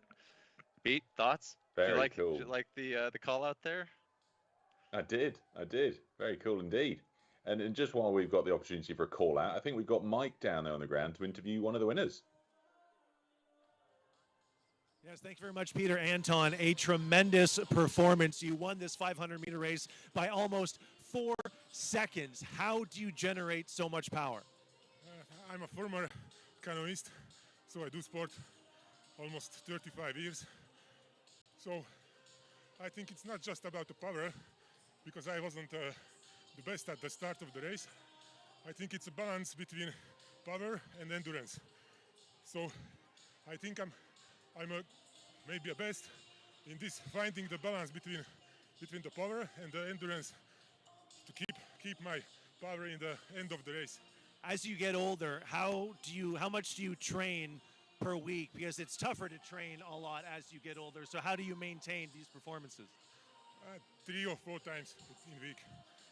So, but I'm doing canoeing, I'm playing basketball. So this combination of these 3 sports, what I do in a week 4 times. So it's not just about rowing.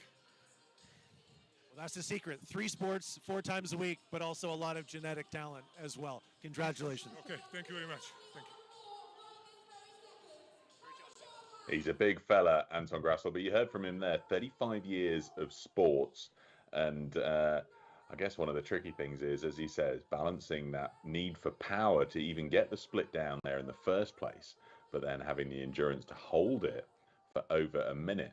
I mean, Shane, getting that sort of power and endurance combination must mean that you really do have to specialize into one aspect of rowing if you want to try and top the world in that category. Yeah, and you find, Pete, that a lot of athletes are starting to do that. The things that you have to train when you're looking at trying to maximize wattage into the machine, if you think about how the body operates and how power is relayed into the machine, the trunk really is the central point of all that. Is the transmission. It's what allows you to deliver power to the machine. So there's a lot of specificity that comes to training that trunk strength to be able to handle that relay of power from the legs to the machine.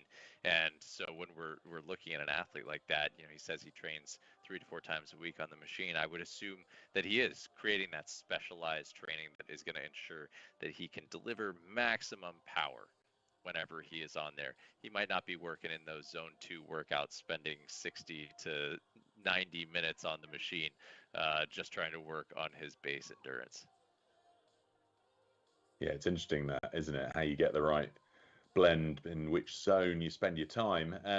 We're moving on though to spend our time with the 45 to 49 women and 50 to 54 lightweight women in their 500-meter sprint race now. We've got 19 in person and 17 virtual. Neve, as you cast your eye down the start list, any particular call outs from you? Yes, absolutely. We have the women's 45 to 49, Nadia Galamir of Australia, first yesterday in her 2K 7:16.4. And we also have the second and third positions there, Vanessa Pamier and Alicia Hardy of USA there. So that'll be a good race to watch between the three of those. And then we have Samantha Ayers there, who just missed out on the podium in the lightweights 50 to 54. She finished fourth there yesterday in her 2K. So lots of returning athletes here now. So let's see if their results from their 2K can translate over. It looks like they're all sitting ready, watching the monitors in front of them, which will tell them when they can go.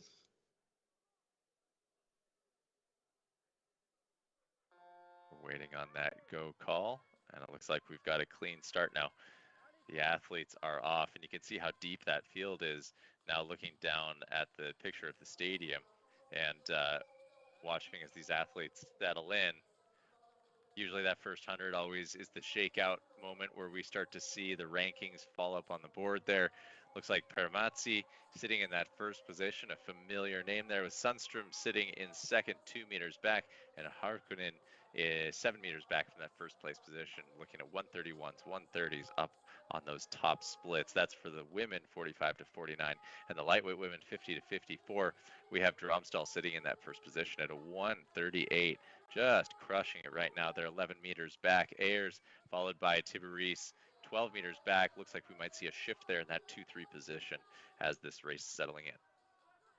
There's a great battle happening up the top of the field in the women's 45 to 49, neck and neck here between Permazzi and Sundström.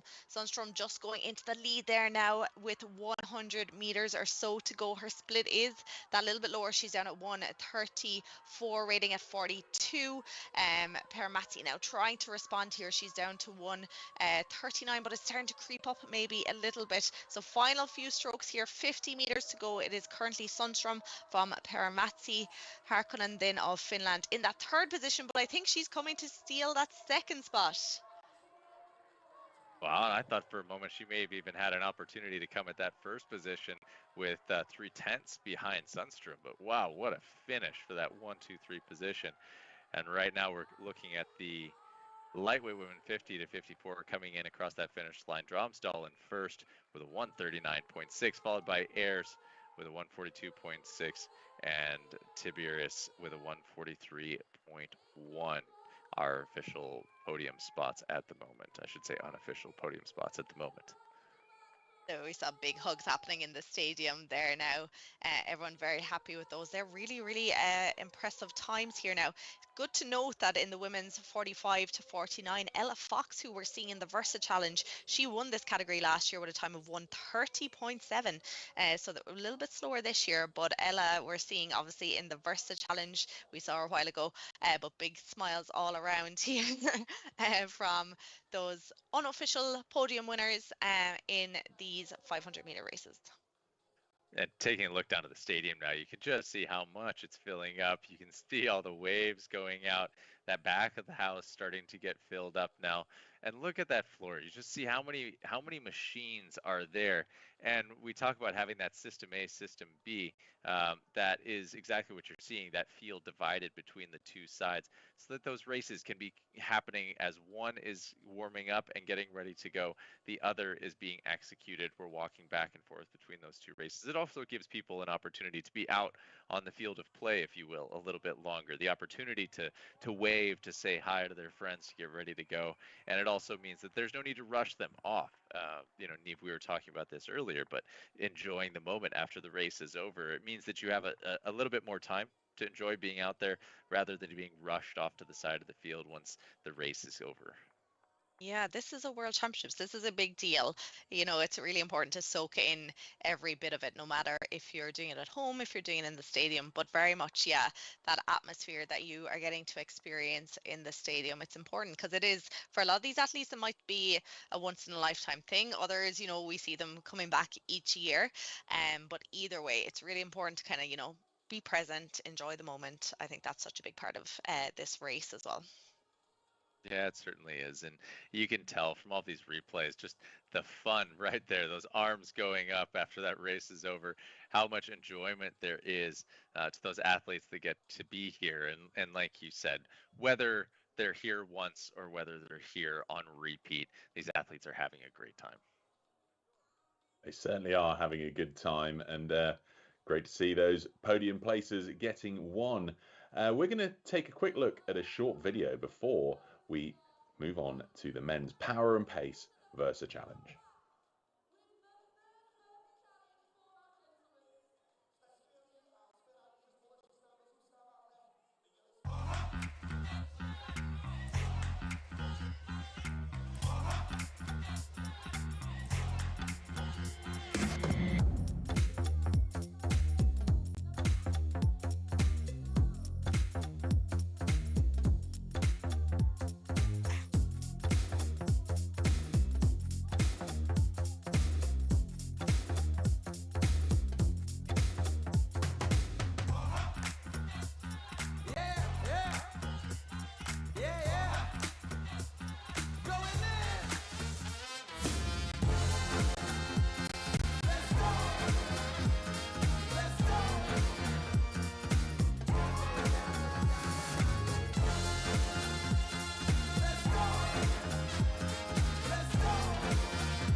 Well, we've had a few more of our 500-meter racers for the various age groups, and it's great to see them sprinting. And it just shows that when an athlete really trains themselves for a specific distance, they can get very, very good indeed. Well, the next race we've got coming up is the men's edition of the Power and Pace Versa Challenge, challenge number 3 of 5. Lots to look forward to in this, and it's quite a tricky one to gauge exactly what they're going to do here, guys, when it comes to go for the power and really gun it out for a fast minute, or the pace and look for that consistency. But in just a few moments, we're going to see them walking out onto the field of play, and I guess we can have a think about which athlete is going to go for which one of the opportunities for points. Now, the points ranking, very, very important because it leads into their opportunity for an advantage in the chase. But why don't we take it down to the floor and we'll have a look. And Neve and Shane, why don't you talk us through each of these amazing athletes that have qualified to be here in the Versa Challenge final? Yeah, absolutely. And you can see that stadium floor now darkened, bringing the drama to the event. I think the walkout is one of the best things that you can do to bring energy to a sport. When these athletes get their call out and it's time for them to come onto the floor, it just creates this electric environment for everybody involved and brings the hype to what is going to be a fun event. Going to be an awesome event, particularly as how tightly contested these athletes all are at the top of the Versa Challenge leaderboard. Who have we got here, Neve? Well, it looks like we've got, that was our first athlete coming out, Cedric Leroy, followed by Maciej Zawadzki. Now, he is a comeback from last year and was an excellent competitor in last year's Versa Challenge. Next up, one of the newcomers, Cameron Buchan, newcomer to Versa, but not a newcomer to rowing. He is just a well-known name. If you know indoor rowing, you definitely know Cam Buchan. Following Cam, we've got Andrew Tomlinson. He is 38 years old, another newcomer to the race, also followed by Anders Megstad Jakobsen, sitting from Oslo, from Norway. He's a former runner and has now made his way into the Versa Challenge. Following him, Brian Bunch, age 52. From Alabama. He is an ultra runner and an ex-pro cyclist, so you know he's got a strong base underneath him.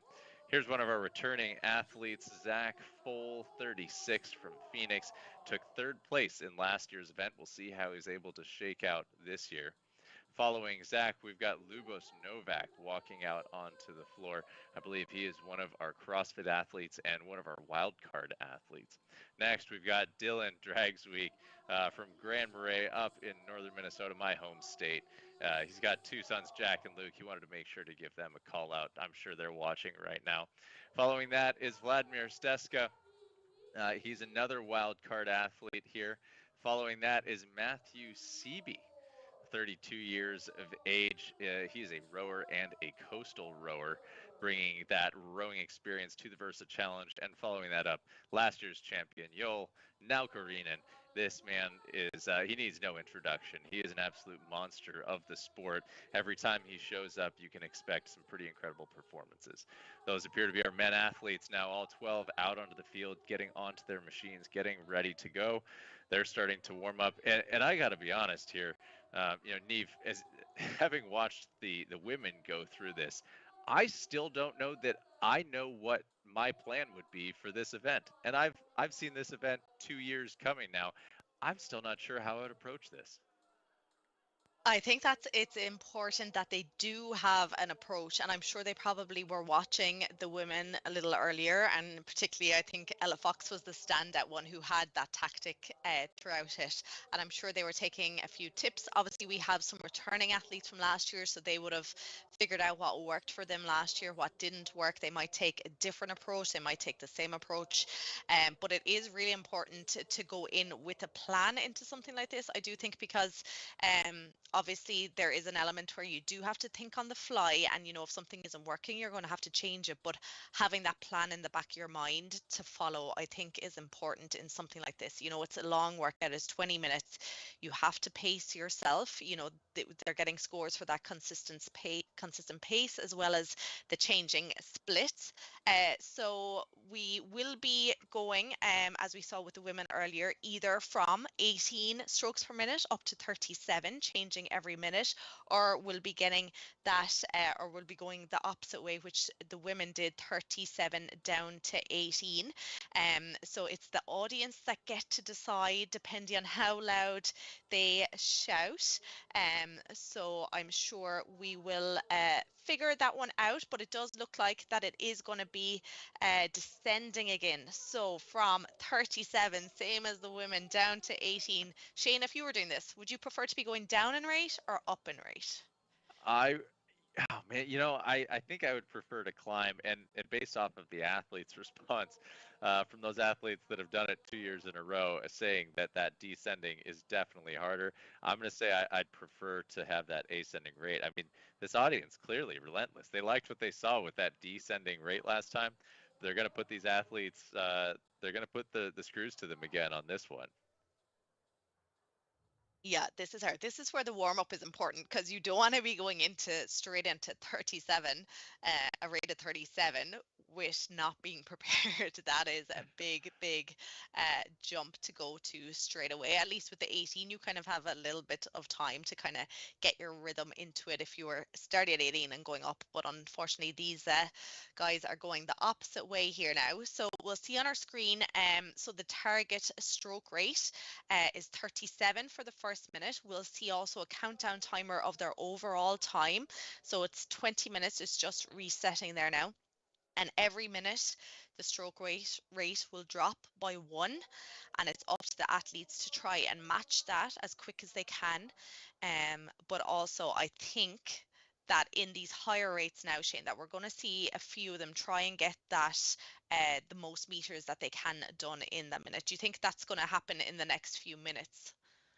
Yeah, you're right on the nose with that. I think last year when we saw the ascending rates was when we saw people attempt to go for that max meters in the final minutes. Here, I think it warrants that people go for it in the early minutes if they think they have a shot at setting the tone for the most meters inside of a minute. So it's in these first couple where I think if somebody's going to go for it and decide to sacrifice one over the other, taking what I'll call the fox route at this point, if you go down that foxhole and take that route of deciding to try to go for the best minute, now's the time, now or in the next minute. But I don't know that it makes much sense to try and go for it at the end of a workout when you're descending on rate like this. So currently looking like Zach Full sitting in that first position. I think he's going to go for it. Now it's important to note as well on the consistency, it is taking both your split and your stroke rate into account here. So what you decide, and this is where the challenge comes in, is because if you go for a best minute, that is obviously going to seriously challenge your ability to be consistent on split. That's your output. Right? So you're deciding to take an extremely high output minute. Well, the question then lies in, could you maintain that fast pace for 20 minutes? Because that is a long time to cook. And I don't know about you, but I definitely don't want to be sitting in an oven for too long at too high of a temperature. Otherwise, you're going to come out pretty dry and worked after that. And I think that's what the athletes are having to think about, is whether or not they have it in them to be able to maintain that for the entirety of the 20 minutes. Absolutely, yes. And we're already down into coming to the end of that 36. So we've gone from 37 to 36. They just have about 10 seconds left at this. Yes, we did see Zach Fall there with his 371 meters here. Dylan Draxvik there as well. He's creeping up here as well into this second minute. He just missed out on getting to himself to the top of the leaderboard in the best minute, 370 meters, so just 1 meter short of Jack Foll's score there. So we're down to 35 now on the rate. We're seeing Maciej Jaworski there of Poland, returning athlete, pulling lovely long strokes here now at the moment. He's up the top of the consistency leaderboard. That means he's holding a similar split throughout this whole race so far, but obviously we're very early days into it. We're only 2.5 minutes into this 20-minute piece. Joel Nakarinen then 322 meters, so I'm not sure if he's tried to go for that best minute yet. We might see him powering it out there in the next few minutes, no doubt, with his experience that he has some sort of plan going into this. We saw him yesterday in the second challenge elimination yesterday evening, where we thought he was allowing Cameron Buchan to take the lead, but then Joel just came and took it out of the bag at the very end again. So we might see him do something similar here now. So we're down into the 34 rate here now, and nobody has tried to beat, oh sorry, I'm wrong in saying that, Anders Jakobsen has matched Zach Foll's 371 meters here now, Shane. Yeah, he climbed up the rankings there in that last minute. He decided to try and go for it. We'll see if anybody else competes. I mean, to me, that's a risky play to do it this late with your high rates. But as we talked about when the women were going, maybe there is a rate where you feel a little bit more comfortable and you feel that you can balance that delivery of power versus speed. And so when you hit that stroke rate that is in your comfort zone, well, now you're going to take that opportunity to try and push it out. And what you can see here, when we see that best minute leaderboard show up, it typically starts to shift at the end of the minute, because that's when they start to climb up into those higher meters. So you'll see somebody rapidly ascending the leaderboard if they decide to go for it. Now, the consistency scores, we'll have to wait until we swatch over there. There we go. We've got Maciej Jaworski there sitting in the lead. And I remember this from last year. He was incredibly consistent in this race, sitting with a 1.2 right now. Brian Bunch behind him at a 4.9. Now, I think this goes to show that there's definitely a balance happening, and you don't need to be the best conditioned or the strongest athlete in there to be able to score well on the consistency score. And this is where the objective of this competition is to create and find the best athletes across this machine, not necessarily the best athlete in one discipline, but hey, who has the best fitness on this machine? I think that is, at the end of the day, what is trying to be accomplished. Exactly, Shane, and we're down to the 32s now on the stroke rate. We're seeing on our screen there Zach Foal here of USA. Still, nobody has beat him. A few people have tried. He's 371 meters on his best minute still. Anders Jakobsen matching him 371, and Dylan Dragsvik then with the 370. So I'm not sure if anyone else has gone for that yet, or will they? Or will they, as you were mentioning, kind of sit in that middle of the leaderboard, hoping for around kind of 5 or 6 points here, and the same on the consistency. Matthew CB there as well, we're seeing on screen. So just coming towards the end of the minute of 32 strokes per minute. We're seeing on the consistency side of things, then it is Maciek Jawacki then still leading that out, staying really, really controlled. He does a lot of rowing. He teaches rowing, coaches rowing to a lot of people. You know, he has a wife who's an Olympian. They've just come from such a big rowing background. So that consistency is very much expected there. Cameron Buchan then in that second position in the consistency at the moment. Look at this from Maciek Jawacki there. He is down at 140. Is that sustainable, do you think, for that 20 minutes, Shane? I think for Zawadzki that is. One thing that surprises me about him is he just has this almost baked in strength into his stroke. If you watch the way that he rows there, you can see that strong trunk, and he almost never wavers. I'm very impressed with watching him and his stroke. He just carries this low power through the stroke, and so I think a 140 is a feasible split for him to maintain for 20 minutes. I remember being surprised a few times by him last year. There was a look at Buchan looking nice and casual, holding a 149. For Buchan, that's got to be a pretty comfortable pace. I don't think he's stressing him out too hard on that. If we look at this best minute at this point, Neve, you think we're pretty much set up on best minute? Do you think anybody's going to really be able to go for it after what we've experienced so far, or do you think it's probably settled at this point? I think they're still at a high enough stroke rate. They're at about 30 at the moment, so there's still a chance for someone to go for it. But we're definitely seeing consistency at the moment. Nobody has tried to beat Zach Foal or Anders Jakobsen, but we are going to head down to the floor now. Mike is with Ella Fox. Very much, Ella. Your strategy in power and pace was what sparked a lot of conversation among the broadcast team, because obviously you went for the speed as most meters as possible. You won that fairly easily, and consistency, it didn't seem like you had much of a desire to try and hit the consistency numbers that you needed. Curious, why did you develop that strategy?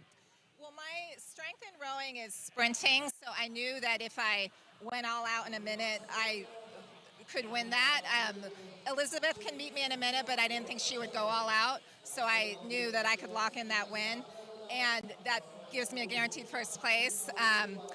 Whereas consistency is not my strong point, and there's so many great consistent rowers in this competition, so I was just trying to hedge my losses and at least lock in a win on the minute.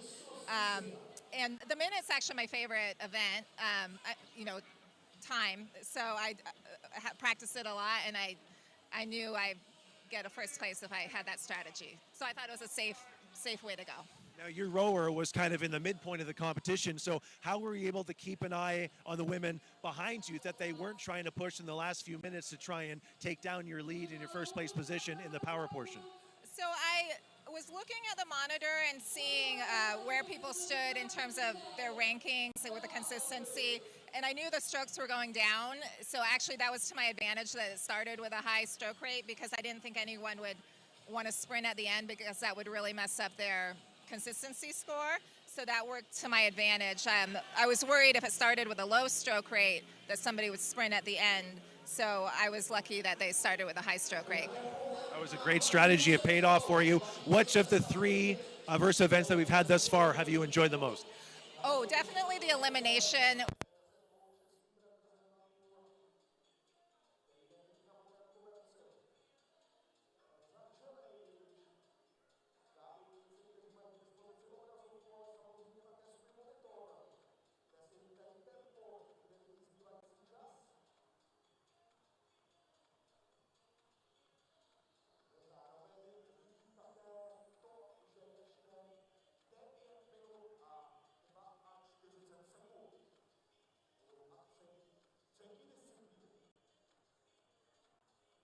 Okay, so we are back to the men on the competition floor. At the moment, we're halfway through the 27 stroke rate at the moment. Looks like nobody has really, well, I think Andy Tomlinson has tried to get a best minute there because he's moved himself up the leaderboard at 345 meters, but nobody has beat Zach Foll or Anders Jacobsen with their 371 meters. So yeah, looks like we missed out on his try there now, but he's still a little bit off the top of the leaderboard, so it'll be interesting to see if he tries to go for it here now. But they're just gone into that 26th stroke rate here now. We're starting to see them getting those pain faces on, Shane. Yeah, and if we're looking at the top of the consistency board right now, you can see we've got two rowers competing in for those top two spots right now, 9.2 and I believe it was 10.0 respectively on those consistency scores. So we see two rowers going for it at the top of the consistency side. Now I'm looking at this and I'm looking at, Dylan Dragsweek sitting with 370 meters, 1 meter away from being tied for the most or for the best minute. Can you imagine sitting in that spot right now and thinking to yourself, I am 1 meter shy. That puts me in third place. Is it worth going for it? Do I think I have 372 in me anywhere to try and knock those guys down into that 2-3 position and claim that top spot for myself? And do I think that we just crossed over into the 25 stroke rate. Do I think I have it at 25 strokes per minute? And, as we look to the consistency score, hopefully we can get that leaderboard to shift over. I think that will probably tell the tale of, depending on where you fall in there, that'll help determine what you would want to do in a best minute scenario. If your consistency score is sitting well enough, that third place position is probably a pretty place to be because it's going to earn you a decent amount of points.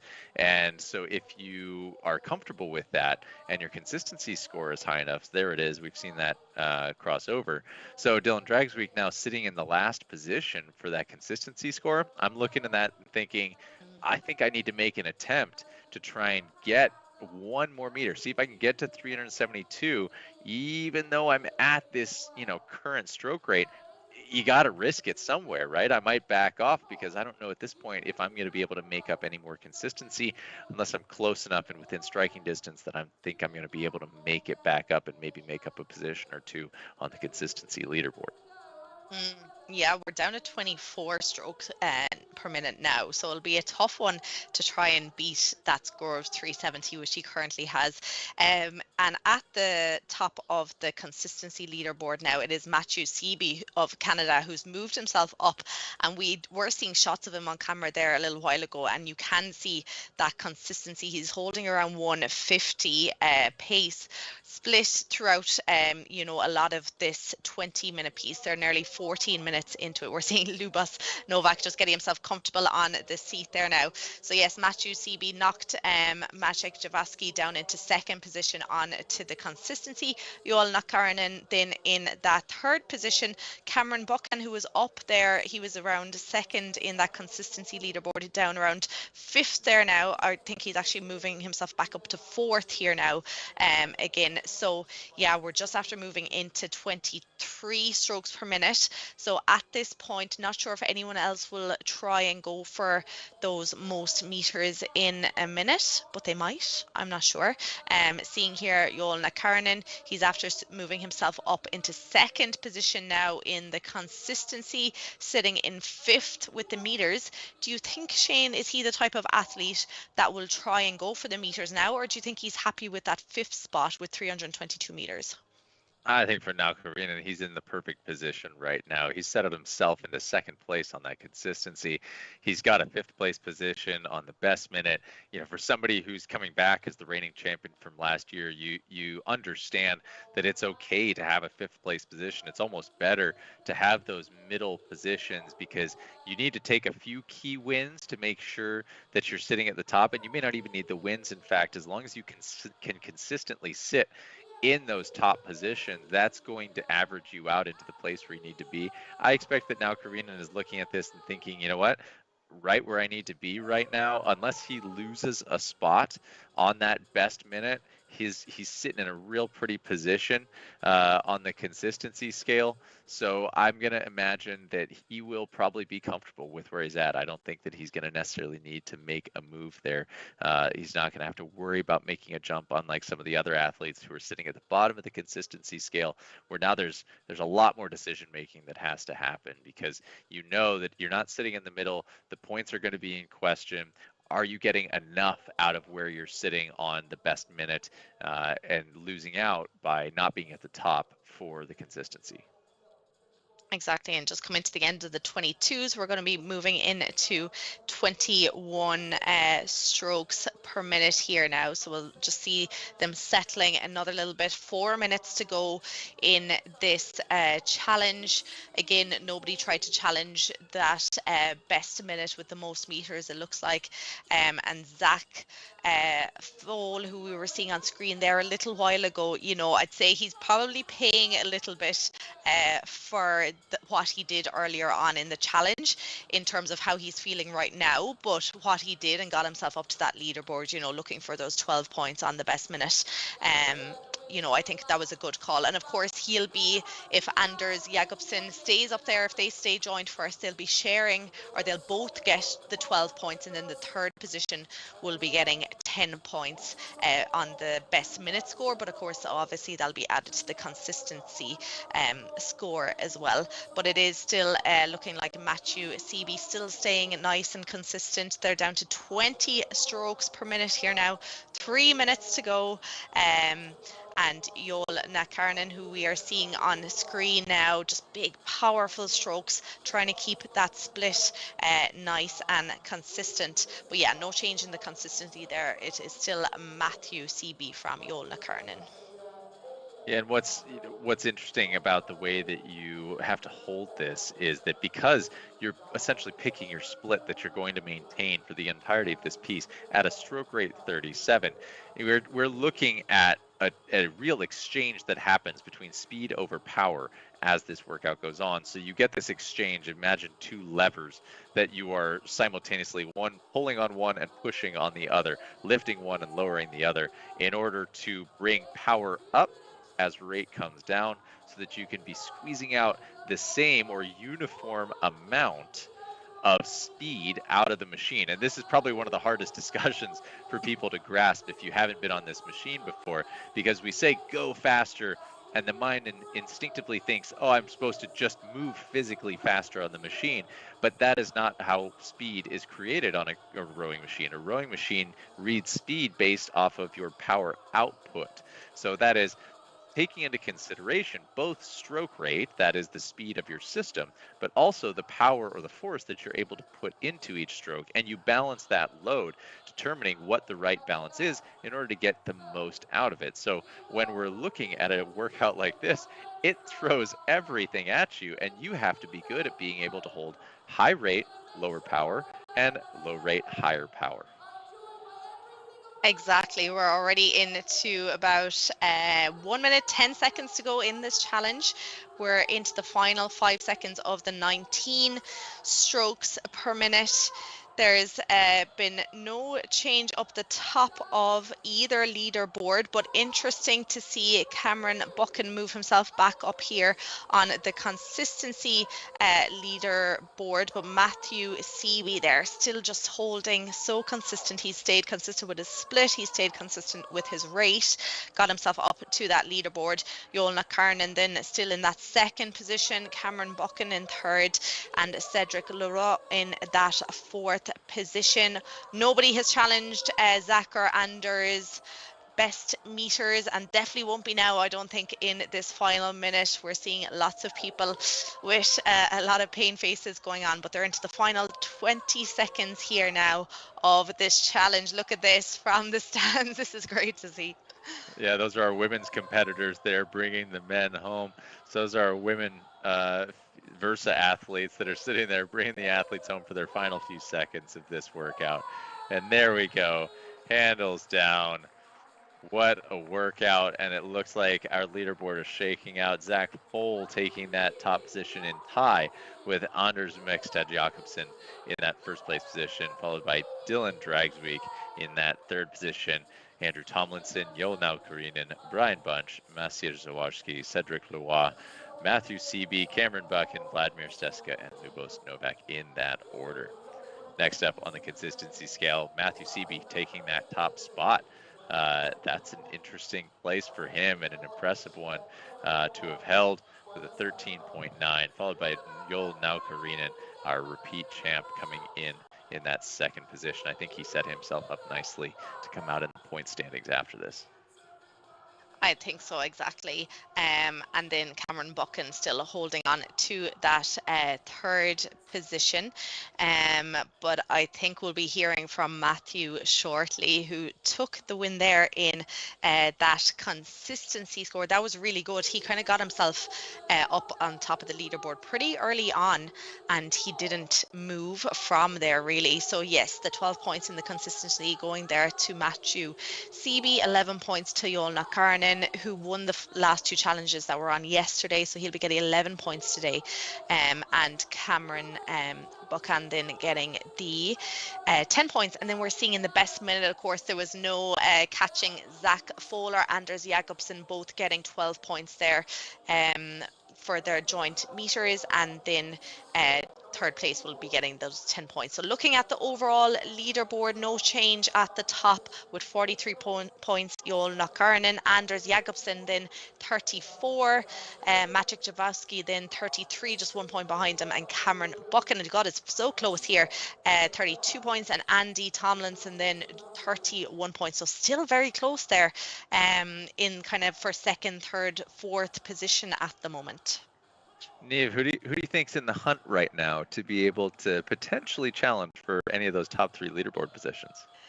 I definitely think that Cameron Buchan will be going for it in the next couple of challenges. Andy Tomlinson as well did really well there, and really impressed with Anders Jakobsen there, joined first in the meters, and he's been really kind of shining throughout all the challenges, just staying off the kind of top spot really. Yeah, they're an impressive bunch, these Versa athletes, and a few who seem to be teetering on the edge of being able to get into contention with this Versa challenge. But we need to bear in mind there's one more opportunity for them where we've got the sprint pyramid to look forward to in Challenge 4 before we have the chase later on today. Now, we've got an interview down there on the floor. Mike is catching up with Matthew Seaby. Peter, well, this is a global competition, and I just found out that, Matt, you live 40 minutes away from my parents' house, so it is a small world in this global competition. You won the consistency portion of this event number 3. What was your strategy to stay on the top of the leaderboard for that one, with the guys really kind of breathing down your neck as those strokes descended? I had a plan. I wanted to hit a 37 stroke rate off the start at a split that I could hold for the whole piece. Practiced it. Honestly, I just went off feel for most of the piece. It's really nice to get the win, especially ahead of guys like Joel and some of the other competitors here today. Everybody's so good. Just getting the points where I can. So that performance has you in a tie for 7th thus far in the Versa competition. So what would make you happy with 2 events remaining, your final podium spot that would consider this a successful weekend? I look at each event as one of 5. In this case, I guess it's 0.5 of 5. But for the remaining challenges, I'm just going to stick to my plan. The next one's 200 meters, so it should be a lot of fun. And then obviously there are other rounds that are going to hurt a lot if anybody makes it through. So we'll see how it goes. Then the 2K. 2 more chances to climb that leaderboard, Matt. Congratulations. Thanks for your time. Thank you so much. Great to hear from him directly after his oh-so-consistent performance there to manage to tip the likes of Joel Karinen off the top of the board for the consistency, which is just amazing. I mean, Shane, we see what Joel did there. He put in a pretty big effort in one of his 1-minute pieces, but still managed to be high on consistency. It's just such an impressive performance. It's because he's such a smart athlete. He knows how to handle and play with the points of this. And he realizes that it's not all make or break on any one workout, but that he has the ability to sit at the top, stay near the top. And as long as you're staying in striking distance on any given piece, and you do that consistently across all events, you're going to end up at the top of the leaderboard. He's played this game before, and he's playing it well again. He really is. Well, now we're starting to look at the next set of athletes getting ready for their race due off in just a few moments' time. It's the 50 to 54 men and the 50 to 54 lightweight men. We've got a stacked field again, 29 athletes in person there in the O2 Universum in Prague, and 14 tuning in from all corners of the world. So, Neve, we've got another stacked field here, 50 to 54 men, typically another fast category. How are we looking for this race? Yeah, we have the returning athlete from last year, Matthew West, who won it in a time of 1:16.8. So he's in the men's 50 to 54. He'll be one definitely to watch. In the lightweight men's, then I'm excited to see what Kenny MacDonald from Ireland does. He won his 2K yesterday in a time of 6:34.8. We're seeing shots of him there on screen at the moment. But yeah, I think this is going to be a really exciting race. Love seeing these shots coming in now, and it's interesting because you see all the different time zones that are happening around the world as people are tuning in. For me right now it's 12:15 in the morning, and so we're seeing all these athletes. You can tell the different times of day that they're competing. I think we saw somebody's wife there in a bathrobe. Got to imagine that's either early morning or middle of the night for them. Other people sitting in what look to be CrossFit gyms and rowing clubs and different setups, and they are just finding a way to make it happen, committing to the competition regardless of where they may be. It's just such a fun way of being able to experience this. It's really cool to see all the virtual athletes scrolling through and then being able to check back in to the floor of the venue and to see all of the athletes that are sitting there. As I say that, right, we start to get these really amazing shots of the athletes being shoulder to shoulder with one another. Yeah, we got a close-up there of the monitor. So each rower will see on their monitor as they're watching it, it'll tell them to stop rowing, which is where we need all the flywheels to come to a stop. It'll say ready, attention, and then they'll get the go when the buzzer goes off as well if you're in the stadium here. So we can see they're starting to pick up some handles. They're starting to get ready here. The last few shakes and slaps of the legs, we were seeing lots of that yesterday as well, just to make sure they stay nice and awake, nice and alive here. But yeah, this is going to be good. So we'll be getting going very shortly. You can see they're even practicing without their handles there, Shane. Well, at this stage of the game, you put any tension on that handle and you're going to get in trouble for it. So now's the point at which you sit there and you shake a little bit, you get the body moving, you just try and do what you can to not feel totally frozen in the moment. The body just has this frenetic energy, if you will, before a race like this starts. And so you find the people next to you to talk to, you bang elbows with the guy next to you and say, hey, good luck to you. You find your friends up in the stadium and you try to call those things out. It just helps to lend to the atmosphere for you. And but we all know right before a race starts is that time where you just lock in. And despite not being able to pick up that handle, everybody sits there. They're getting into their own headspace. You can sense it as the movement from the body starts to calm. You know that you're getting closer and closer to race time, to be getting ready to go. So I think there's a little bit of a delay here, just a technical issue. So about 2 minutes of a delay here. We're watching David Harris in the USA here. He's continuing his warm up. He'll have to make sure that he stops rowing in time to make sure he doesn't get a false start in. But at the moment, just a slight delay. So yeah, we're flying through the morning session here. Lots of 500s still to get through before the lunch break, and then lots more racing to come later on.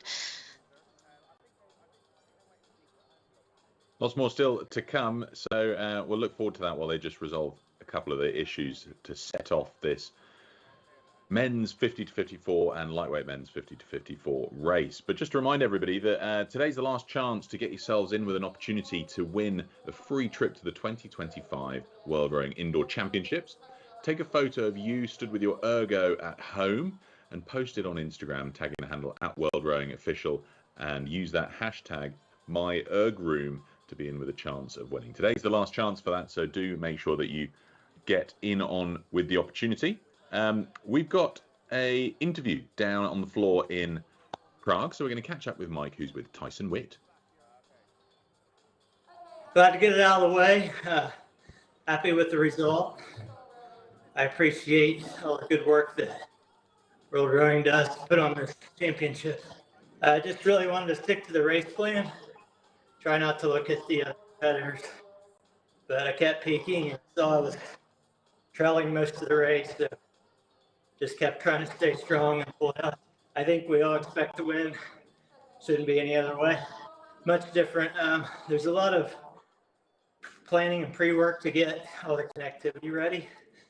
There's a lot more electricity in the arena. So hopefully next year I'll get to travel for World Championships. I'm going to celebrate with friends and family, so looking forward to it. The next race is underway, so we're going to jump straight back into the action. Although it was great to hear from Tyson Witt just for those few moments. Is it another false start? It sounds like it. You hear that buzz from the arena, that often indicates a false start. I imagine now we'll those athletes having gone through that technical, now getting a false start. It's just one more opportunity. You can see Kevin Price sitting there. Can't tell if he was excited for that or if he is just nice, cool, calm, and collected. It's always hard to tell. Are you annoyed or are you happy? So I think just in 1 minute, we're just going to get everyone reset here. Now we have to make sure that all the flywheels on the ergs come to a stop so that it is a fair start across the board.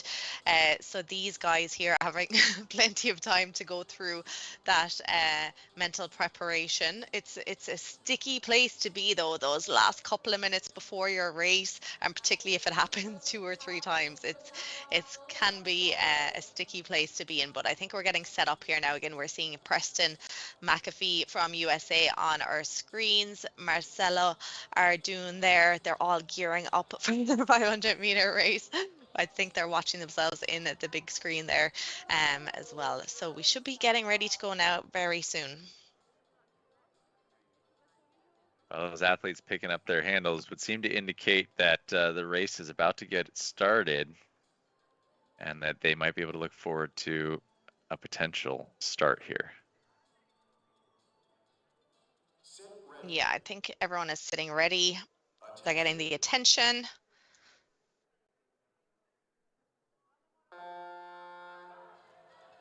And we're off.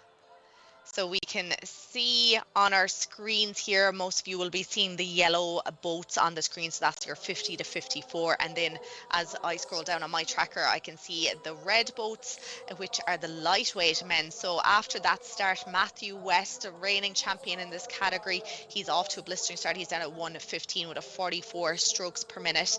And then as predicted in the lightweights, Kenneth MacDonald then of Ireland now, who won his 2K yesterday, he's off into the lead here now in the lightweight category. Yep, and sitting behind McDonald in that lightweight category, we've got Stiprian, 8 meters back with a 127 and a 44 stroke rate. You'll notice these stroke rates exceptionally high during any 500-meter pieces. Following behind him is Philip Healy sitting in third, a name that we recognized from the 2Ks yesterday, but continuing to drift further behind McDonald. Up on the men's 50 to 54, Matthew West still holding that top position with Luke Wollenschlager sitting 6 meters back, but looking to challenge right now, just walking back 1 meter at a time. If he does this right, he may be able to swap out that position in this final 100 meters coming into the finish line. Preston McAfee sitting in third currently. We'll see if Wollenschlager had it, and it looks like he missed it by 1/10 of a second to Matthew West, who pulled a 117.7. Preston McAfee, one of our virtual athletes, coming in that third position. Then down to the lightweight men, 50 to 54.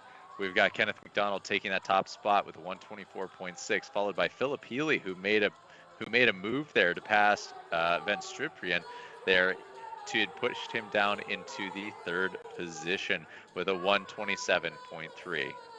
Oh yeah, we're seeing shots here of Kenneth MacDonald looking very happy indeed. It looks like he can't really believe it's now 2 gold medals after his weekend in the 2K and the 500 meters. Really impressive times there, and beating last year's time. The winning time last year was 125.5. He's 124.6. So nice improvement, and nice to see another Irish, Philip Healy, there in second place, 127.3. But yeah, very quick start there. We're seeing the unofficial results. Matthew West, Great Britain, 117.1 or 17.7, and then Luke Vollenshanger, 117.8. And then in the lightweight category, Kenneth MacDonald, 124.6. Blair Johannes van Strippan, 127.3. Looking like it's joint second here. Philip Healy, 127.3. Well, we're nearly ready for the next race because they're coming through thick and fast, having had a couple of false starts there. So a great conclusion to the men's and lightweight men's 50 to 54 age group category. We're looking now for the 50 to 54 women's open category. 16 athletes in person, 5 taking part virtually. They'll be getting themselves ready down there on the floor. So why don't we catch up with Shane and Neve, our 2 all-star commentators. Guys, you're doing such a great job. It's great to hear your thoughts on the progress of racing. What are we looking at here in this next race for the women's 50 to 54 500 meter sprint? Yeah, so we're looking at a big field, a few returners from yesterday's 2-kilometer races. So Kirsty Joyce there from Great Britain, winning this 2K category yesterday, 7:23.3. We also have second place and third place and seventh place. They're all returning here today. But interesting, Benita Clausen, who came second yesterday with a time of 7:26.5. She actually won this category last year with a time of 1:34.6. So let's see if she can get herself up the top of the podium now today. With that, you can hear, it's nice sometimes to get a little bit of that in audio from what's happening in the stadium.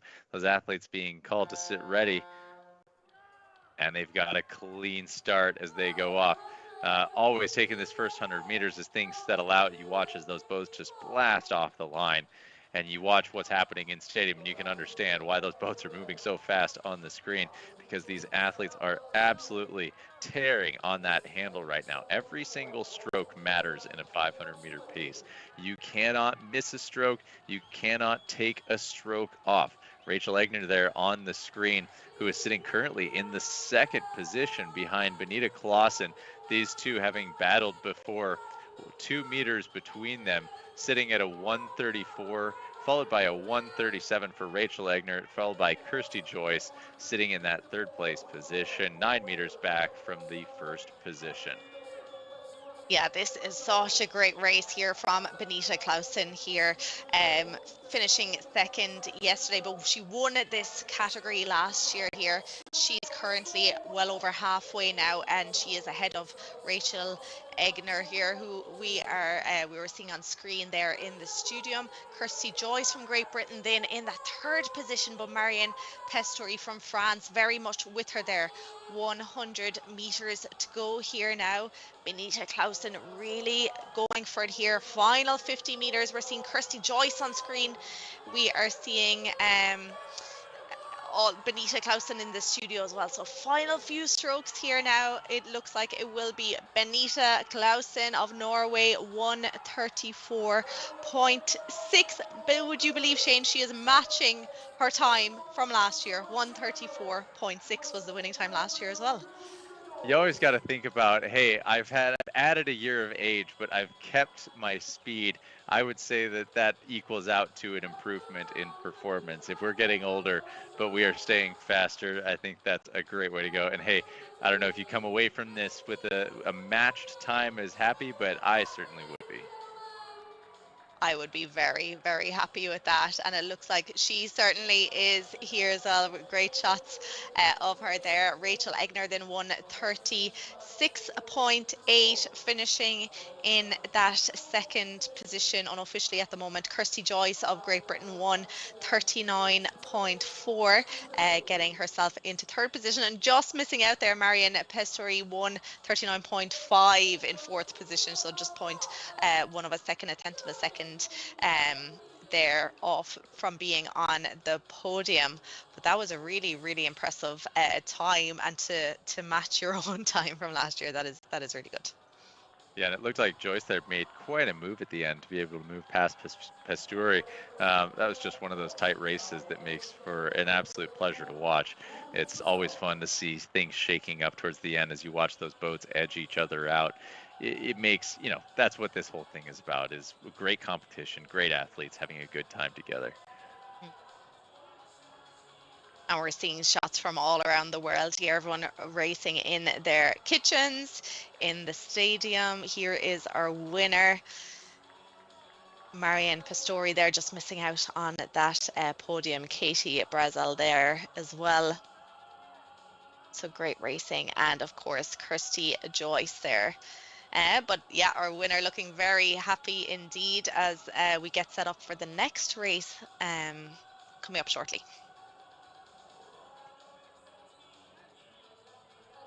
Yeah, they're coming through thick and fast now. We've got a bit of catching up to do after those false starts. The next race is already getting itself ready. You can see the results here. Benita Clausen 136.4, taking the gold in the 50 to 54 500 meter women's race ahead of Rachel Egner and Kirsty Joyce.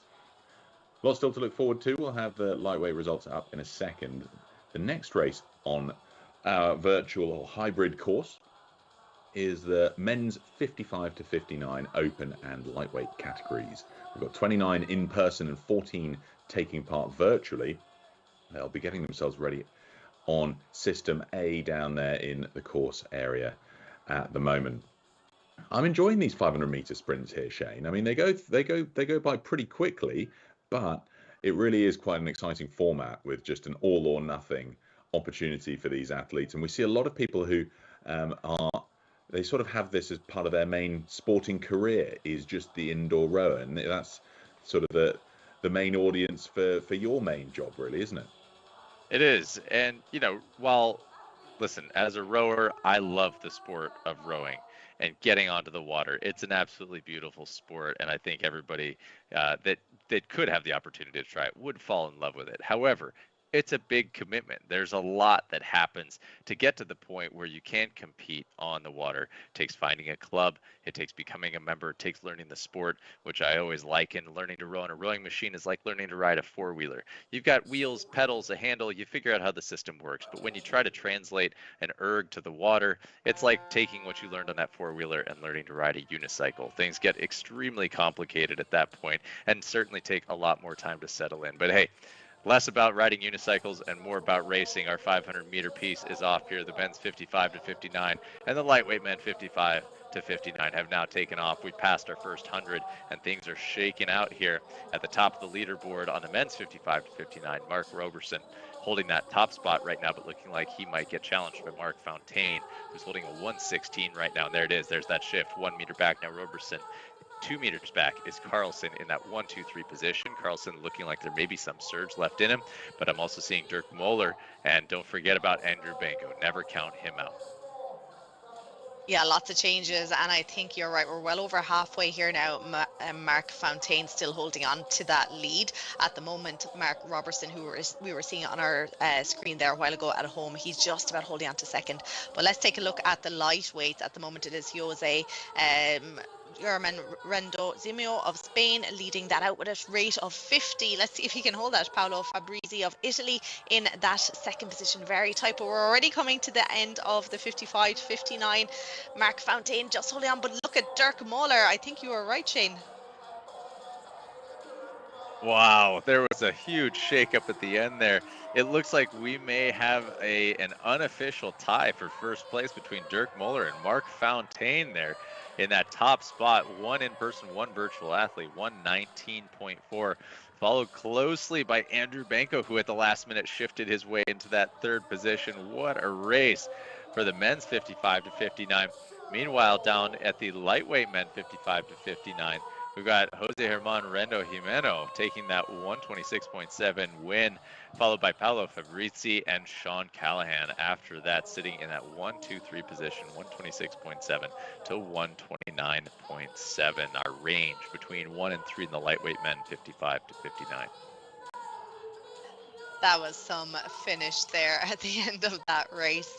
I think Mark Fontaine had been holding on to the lead for quite a bit there, but Dirk Mahler there just came in and looking like he is going to be joining him up the top of the leaderboard. We're seeing shots of Andrew Benko there now. Interesting to note that Andrew won this category last year with a time of 1:20.5. So even though he's third this year, he has got quicker, so down to 1:19.9. So getting that under that 1:20 again, that is a big improvement. As you said, Shane, earlier, when you get a year older as well, that's important to note as well, that those improvements are huge.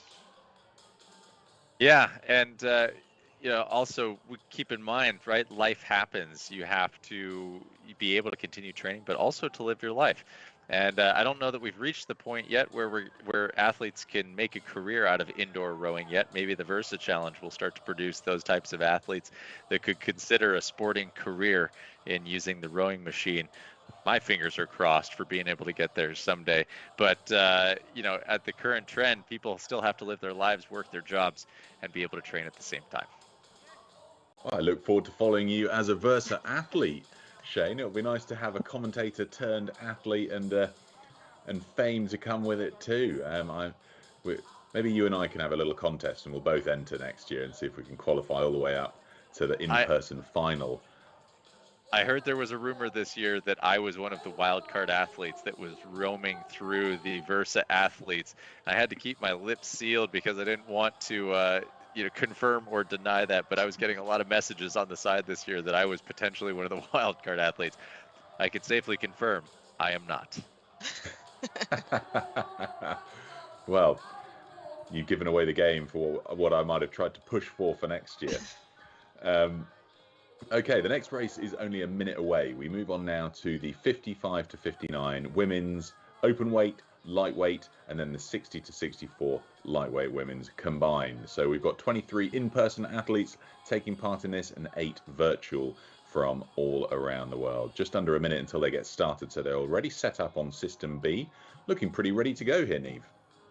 They are certainly looking ready to go, and lots of returning athletes from both yesterday in the 2K and from last year as well. So we're looking at the women's 55-59. We have Nancy E. Cook of USA who won her 2K yesterday, and she was second in this category last year in the 500 meters. She did a time of 1:44.1, and also we have Charlotte Hummer-Vad as well, who was fourth last year in this category, just missing the podium. In the lightweights then, looking forward to seeing Lucy O'Brien, who finished second in her 2K yesterday, and I know her 500 is the one she's going for here today. And then of course we have the lightweight 60 to 64, so lots of returning athletes as well from yesterday. The one to watch I think will be Marianne Becker, who won her 2K yesterday as well as the 500 last year with a time of 1:46.2. So let's see if getting that year older will have helped her improve her score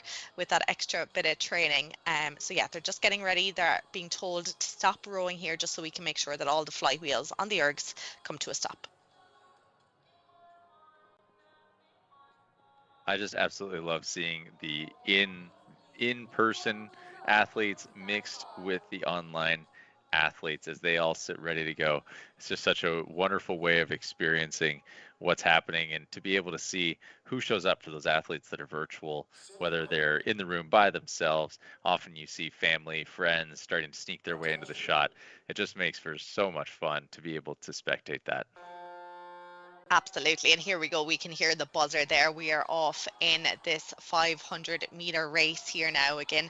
So on the tracker on your screens, the yellow boats are the 55 to 59. The lightweights are 55 to 59 are the red, and then we have the lightweight women 60 to 64 are the green. So let's see how things pan out as we get that shake up. So yes, in the lightweight 55 to 59, we have Lucy O'Brien taking an early lead there over Denia Amon of Germany. In the 55 to to 59 open weight in Bonnie Tratt of Australia ahead of Malin Farrenson, and in the lightweight 60 to 64 at the moment, very close up the top of the field, Marianne Becker just about leading that out there now, Shane. And we have a close position right now in the lightweight women 60 to 64, sitting at that 1-2 position, with Marianne Becker sitting at a 144 right now. Behind her, Frederique Matai, who is sitting 4 meters back. Up back to that 55 to 59 women. Currently, Farasin holding the lead, who's pushed Bonnie Tratt into second, followed by Nancy Cook, who did well in her 2K yesterday. Now looking down to the 55 to 59, O'Brien, followed by Amon and Hammer, sitting 5 meters back and 15 meters back, respectively. Good races all around happening right now. That final 100 looking like Farasin might be holding that lead. Bonnie Tratt going to see if she can challenge.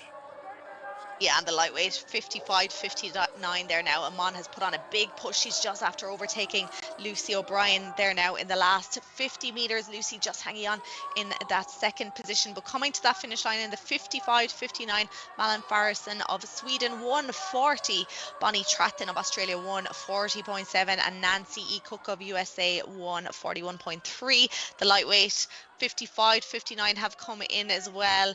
Denia Amon of Germany 143.5, just ahead of Lucy O'Brien from Ireland 144.6, and then we have the athletes in the lightweight 60 to 64 after coming in as well.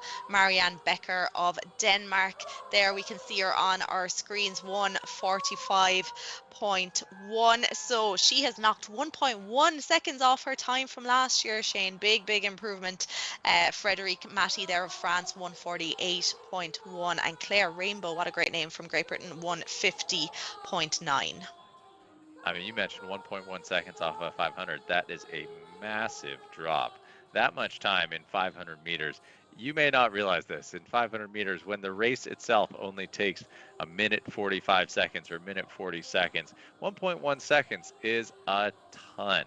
We look for tenths of seconds over 2,000 meters. So to be able to take 1.1 seconds off in a 500 meter is a significant push. Loved being able to watch Marianne Becker there. She celebrated with her win. Whoever that was behind her, catching her as she laid back into their arms, being able to enjoy that, the equivalent of being able to lay back in the boat after you've crossed the finish line. And then we also saw that shot of Nancy Cook sitting next to Farasin there as they finished the line. Farasin seeing that win, and then Cook taking that third place spot. What a great shot of the two of them. And there she is, Marianne Becker, celebrating that win. How cool. Enjoying that moment and just celebrating. There's Farasin and Cook again. The two of them celebrating side by side, 1 and 3. That was a great race. That was a great race indeed. So we can see the unofficial results here now. The women's 55 59, Malin Farrenson 140, Bonnie Tratt 140.7, and Nancy E. Cook, USA 141.3.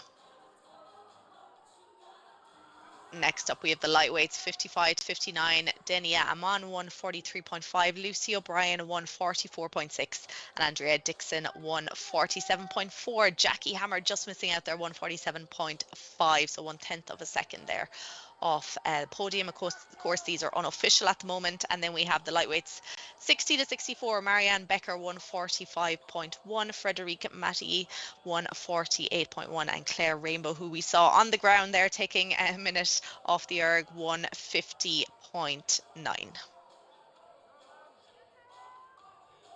Well, those are the results of the women's categories there. Exciting stuff as we move up through the age groups, and some really tight racing. You can see we've seen a couple of ties. We've seen some people miss out on podium places by less than 1/10 of a second. Really close stuff there on the floor in Prague, and with our hybrid athletes tuning in from around the world.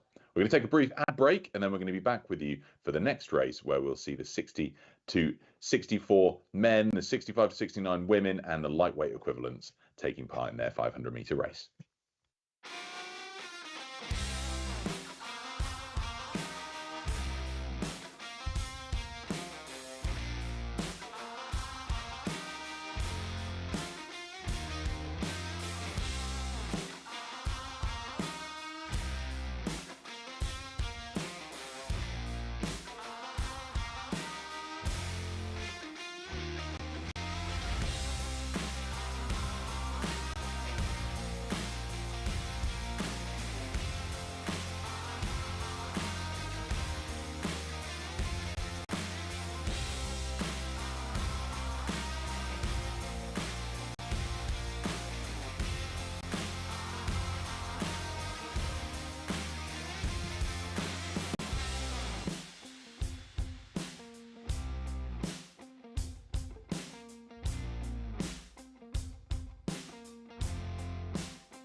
Concept 2 taking over just about every aspect of sport that you can have out there, from cycling to skiing to rowing. An immense workout for your cardio system and a good strength builder as well. We've got just over a minute until our next race, where we've got the 60 to 64 men and lightweight men, and then the 65 to 69 women and lightweight women taking part. So 4 races all going on at the same time. Tricky to stay on top of all of the different categories as they get going, but it is a pretty simple system with our coloured boats to help distinguish who's doing well. But I do love the fact that you get a surprise once in a while with an athlete either from a slightly older age group or from the lightweight category beating their open weight or younger equivalents. Now, with just about a minute to go, Neve, you're doing an immense job of staying on top of some of the stats and key players that we've got out there. What are your insights for this next race? Yeah, indeed, we have a lot of returning athletes again from yesterday's races. So we've seen them already either on the competition floor or they've been at home competing. A lot from Great Britain actually to watch out for in these races. So we have 4 categories, as you mentioned, in the lightweight women 65 to 69. Carol Woodward had a great win yesterday in her 2K, so she'll be one to watch in that one. In the lightweight men 60 to 64, then Mark Branson of Great Britain as well, and he was 4th in his category in the 500 meters last year. So he'll be looking for a podium place. And then in the men's 60 to 64, and we can see them just kicking off there now, we have a returning athlete from the podium last year, Jari Litmat of Finland, there coming 3rd last year. So let's see how they play out here now as we see the computer or the tracker update. So John Scott from Great Britain here leading out the men 60 to 64, just ahead of Jari Lamata, as I mentioned his name a while ago. In the red then boats as we go down the tracker, the lightweight men 60 to 64. Big start there from Jeff Arquette, Shane. Yeah, certainly. Sitting 11 meters ahead of Paolo Palazzi and Patrick Mignot, sitting 12 meters and 13 meters back respectively. Just saw Mignot jump up into that 2nd place position, pushing Palazzi back. What a start for him. I mean, in 500 meters to have that much of a lead is significant. Then we look down to the women's 65 to 69. We've got Celia Whittam. We saw earlier on the screen there, currently in the lead position with Penelope Vincent-Sweet sitting 11 meters back, followed by Torma 12 meters back. And then finally in our lightweight women 65 to 69, Carol Woodward sitting in first, 147, with Reponen and Alker sitting right behind her. And as I finish that with this many races, we're right back up to the top with the men 60 to 64. Those top 3 spots coming right across the line with John Scott taking first, Colin Leba in second, and Limata sitting in 3rd. We can then look down to our lightweight men 60 to 64. Jeff Arquette, Patrick Mignot, Joseph Pitchford. And then we look down 65 to 69 women. They're about to hit that finish line with Celia Whittam still sitting there in that 1st place position, and Carol Woodward from our lightweight women 65 to 69 taking those top spots, followed by Penelope Vincent-Sweet, Päivi Torma. Then we've got Ritva Reponen and Carol Alger taking those 2-3 spots. I get Dave, when we get into these races like this, 500 meters, you give us 4 categories, let alone more, which I know we have coming up. I mean, I love listening to myself talk, but hey, when we get into these, I feel like there's no chance to breathe. Don't worry, we all love hearing you talk, Shane, so it's okay. Yeah, I know there's no time to breathe when you're trying to go through 4 categories, but we're just seeing the final few competitors coming to that finish line there now. That it rounds off that 500 meter race. Very impressive times there. John Scott 1:23.2 there.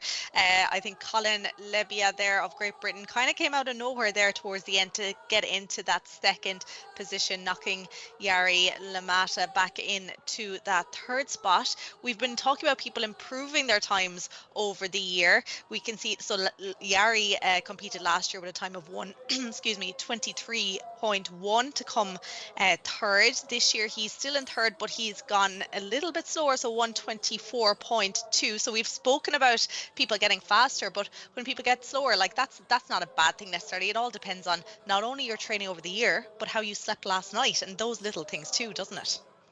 Yeah, it certainly does. And you know, you've called this out a couple times, and it's so true that your recovery and your preparation go leaps and bounds into how you can perform. And certainly if you're traveling as well, that adds into this, and all depending on how much time you can even afford to travel, right? Let alone not just the cost, but your time that you have to be able to get there and prep and adjust time zones and all that go into play. So to be able to lose time, hey, it happens. As long as you're still finding yourself on the leaderboard, if that's where you want it to be, I think you can still be happy with a performance like that.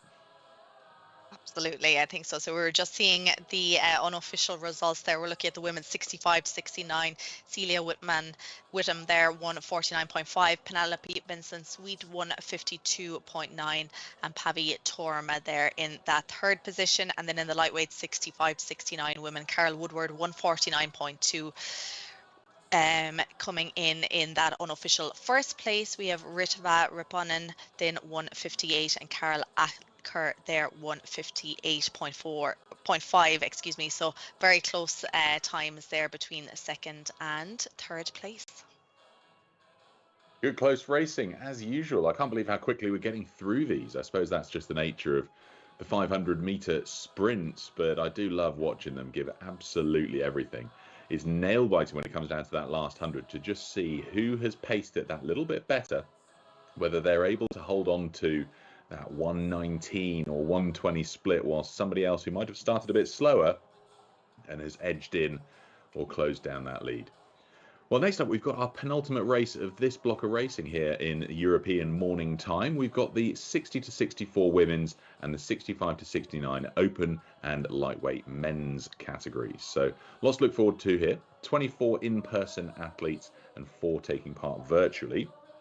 Peter Kemp, we can see there all the way from Australia. So it must be the middle of the night for him versus Sven Sandberg here European time. Although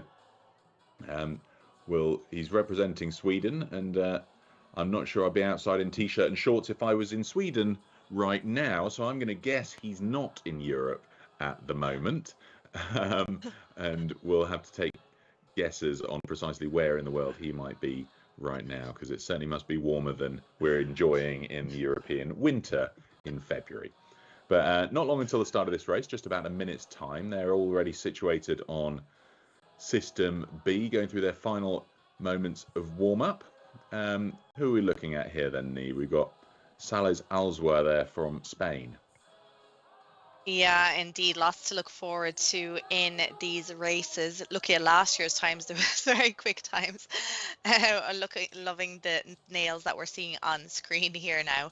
But in the women's 60 to 64, we have Kerry Pottinger of Great Britain there, finishing 4th yesterday in her 2K. So she'll be one to keep an eye on then. In the lightweight men's 65 to 69, Emmanuel Romali from Italy winning his 2K yesterday.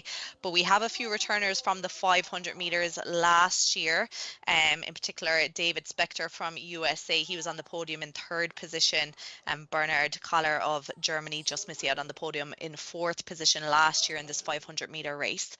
So they're all getting that sign to go here now. The start of the race looking like it's a clean start here across the board. So we're looking at the women's 60 to 64 in the yellow boats on our tracker. The men's 65 to 69 are the reds, and then the lightweight men's 65 to 69 are the green. Neve, one of these days I'm going to ask you for a lesson on how to track all of the stats that you're able to keep track of and how you keep those things organized, because I am always impressed by your ability to call up data from past races, from past days, and from years past. It is truly impressive. Back to the racing, though, we've got our women's 60 to 64 Australian Sharon Ann Jones sitting in the lead right now, pulling a 138. Right behind her, Katrine Baumstad, 4 meters back with a 141. Both of our hybrid athletes there, followed by Kerry Pottinger sitting in that 3rd position, 34 meters back from Jones. Then to our men's 65 to 69. We've got Del Rey, followed by McAvoy and Alzua. We've got a 129 for Del Rey, who is absolutely hauling right now, 12 meters between him and McAvoy. Then down to our lightweight men, 65 to 69, holding the lead, Kohler, but a very shy lead, 1 meter ahead of Spector, who may make a bid here to move, followed by Romley, 2 meters back. Anything could happen in that race. You're absolutely right. I think David Spector there of USA is just about to take over, but it's going back and forth between all three there. Yes, David Spector just moving into lead there in the lightweight men 65-69, but already up to the finish line. I'm after missing it because I was scrolling down my tracker. It is Christopher Del Rey in that podium position in the men's 65-69, 128.2. Raymond McAvoy, who we're seeing on our screens there from Great Britain, 129.5 in that second position. Coming in the women's 60-64, Sharon Ann Jones in Australia, 140, ahead of Catherine Bomstad of Norway, 143. And it was I'm wrong, it was Emanuele Romoli from Italy who came in at 136.1, just to come in at the end there ahead of David Spector of the USA, who was pushed down into second position again. Will you take a look at that, Neve? In the men's 65-69, our winning time was a 128.2. That is not far off of some of the much younger categories. It just goes to show how competitive these age groups are, even as you get older. What a wonderful video there of Emanuele Romoli celebrating with the three men around him.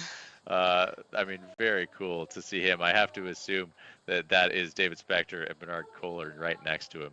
I mean, what a great shot of the 1, 2, 3 positions from the lightweight men 65-69. Such a great shot here, and we're getting lots of love, lots of hearts from all the competitors here, but everyone looking really happy. But you're right, that time 128.2 in that 65-69 category. Christopher Del Rey, super, like, to be under 130 is just incredible. So yeah, we're looking at the results here on screen now. The women's 60-64, Sharon Ann Jones 140, Catherine Bomstad 143, and Kerry Pottinger 155.2, the unofficial results there in the women's 60-64.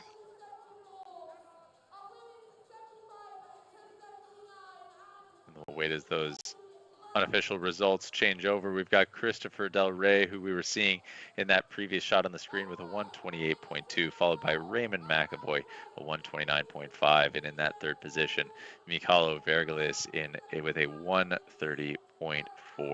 That is in the men's 65-69. And then to our lightweight men 65-69, Emanuele Romoli, a 136.1, David Spector, 136.5, followed by Bernard Kohler, a 136.6. Those three gentlemen that you saw holding hands, cheering each other on at the end of the race in one of those previous shots.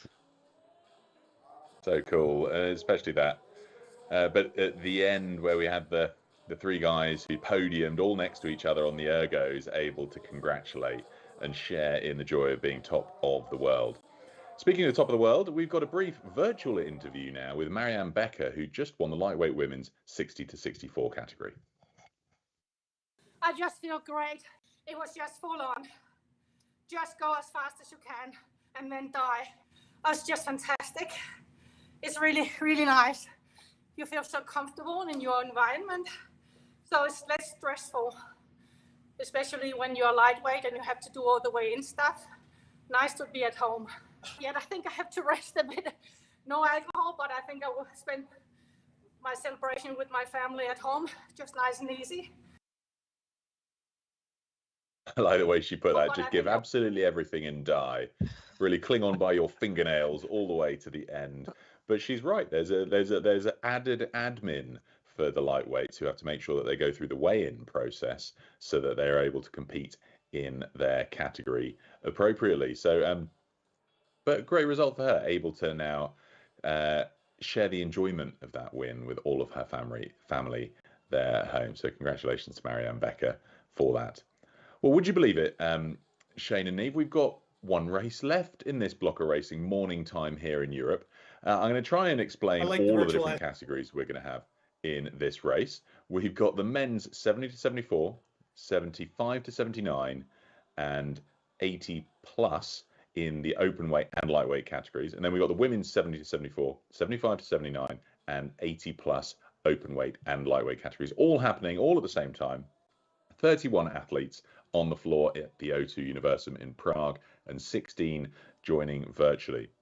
So we're going to have a full rainbow of colours for you to talk us through here, Neve, because there's a lot going on in this race. But before we come to you to tell us about some of your hot picks, Shane, it's great to see some of these athletes still in the peak performance at these later or elderly stages of life, able to compete, particularly in a 500-meter sprint. It just goes to show that on this machine, the risk and reward have a wonderful relationship. The reward can be quite high, the risk is quite low. We take away things like having to worry about if there's any kind of a fall risk, and that goes for young or old. I mean, we just make this machine so accessible to people because of that. It makes that anybody, as they get older, can use this machine for training, for strength, for endurance. And yeah, like you said, to the 500 meter, which is a power-based event, that's an opportunity to develop and display power as we get older, which, you know, frankly, is one of the more important things that we can focus on, not just our endurance. There you have it from the founder of Dark Horse Rowing, Uber guru in all things indoor training. I love the insights from Shane, and thank you for those. Now, Neve, when we look to this next race, a few key people here that we're excited to see. There's Colin Bruce Slade, who we saw racing yesterday in the 2K. Any call-outs from you? Yeah, a few call-outs, all right, that we were seeing yesterday. We saw on screen a while ago Susan Kemp there finishing second in the 2K yesterday, finishing second last year in this 500-meter race as well. Richard Stout, of course, had a great finish in his 2K yesterday in the 70 to 74 category. We're seeing Don Vince there on screen in Canada. So everyone gearing up here to go. They're about to get that signed to go, and here we are off. Now, this is going to be a fun one for me and Shane because we have a false start. It gives us more time to prep here. There's so many colors on our screen, so many categories to try and keep track of, but we will do our best. They're challenging us here, Shane, with the last race of this block. They certainly are. Apparently, they want to know how quickly we can scroll up and down that screen and how many names we're able to read. As you can tell, as we go through this, Neve and I are we're trying our best to keep track of the top 3 athletes in every category. But when you have this many categories, I mean, it feels like we're just kind of reading down the list of names on the page because there are so many categories here. But hey, that's what makes this so fun. Not to mention, when you bring in categories that may have smaller amounts of athletes together and put them all in person, put them all going at the same time, it really increases the enjoyment for the athletes, for the crowd, for everybody to be able to see and cheer on all of these events happening at the same time. It makes for a really nice format of being able to balance out smaller category sizes with the number of athletes that are there and competing, and being able to make it feel as if it's a bigger playing field, I guess.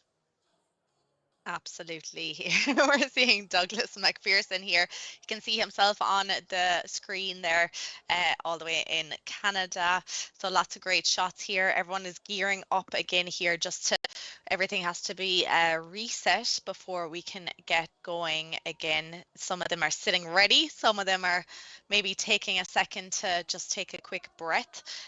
But I think we're getting ready here to go. So we're getting the sign to stop rowing here now again. So just making sure those flywheels come to a stop. Once everyone has come to a stop, then this is where we see them picking up the handles, sitting up at that catch position ready to go. And I love to see Valerie Coleman there down the bottom left hand side of the screen here getting ready. She rode her 2K yesterday in the women's 80 plus. Here she is again for more in the 500 meters. Incredible to see this. So yeah, gearing up now for the start of this race. And an interesting note, as you're seeing all of the hybrid athletes that are sitting on screen, is that their machines, you'll notice they're machines of different colors. And I've kind of caught, as we've gone through the day, I wasn't able to call it out earlier, there are different ages of Concept 2 machines that are able to be used. And one of the things about the Concept 2 machine that makes it so usable is that you can retrofit it with current technology. So even back to one of the machines that I saw was a Model C. We're currently on the D. So we were working on a previous age of machine that had been retrofitted with current technology, and that machine is now still usable. And so that just means that anything that you have can be used for competition. It looks like our race is off. always that first 100 meters is the opportunity for things to settle down and for us to see the standings as they go. Yeah, I think the tracker is a bit slow here to update for us, but we'll get the results there in a second. Oh, it looks like there was an issue, I think, because everyone seems to be stopping rowing here in the stadium. I don't think it was a false start. It wasn't showing up, but let's see what happens. Oh, it was actually another false start. Hopefully it wasn't the same person, because you only get 2 false starts. And it will be restarted shortly. So in that situation, Shane, would you get up off the erg like we're seeing a few of these people doing and walking around, or would you prefer to kind of stay ready? That's a great question. You got to think at this point, you might as well just take a step up off the machine, do a little walkabout, even if it's just 2 steps behind the machine, turn around, come on back down and sit down. Give yourself almost a refresh of just, okay, we're back on the machine. This time, I'm sure it's going to go off, hopefully the way that it's intended. You can see Valerie Coleman there throwing on a blanket on top of her to try and stay warm. That's a pretty smart choice there. Try not to get too cool after a couple false starts or technical issues. Regardless of what stops the race, you just want to make sure that you stay in a warm state. And so typically, unless you're getting the call to put your handle down, Neve, would you be sitting there and trying to continue rowing until you get the call, handles down, to start the race again? No, I think either I would do what Douglas McPherson is doing here and taking a few strokes just to try and keep ticking over, or I always prefer to get up and stretch the legs. I would prefer that, I would think. I do know, I totally get why some people will just sit there ready to go, because obviously you're afraid that, particularly if you're virtual, that you might miss something, and you don't want to do that. Of course, in the stadium, I suppose you have that. You can look around you and see what everyone else is doing. So if someone is getting up, you're probably more inclined to get up, whereas there's probably that little bit of doubt whether you have enough time to do that when you're kind of by yourself in this lovely porch like we're seeing here, or in the gyms, the lovely pictures that we're seeing. But I think we're getting ready to go here now. Again, they're all being told to stop rowing. That will be coming up on their monitors now. They'll also get the instructions to sit ready, the attention, and then the go. So we're getting ready here. Valerie has her jacket off here now. Again, she is good to go. Sit here with bated breath if we get a clean start.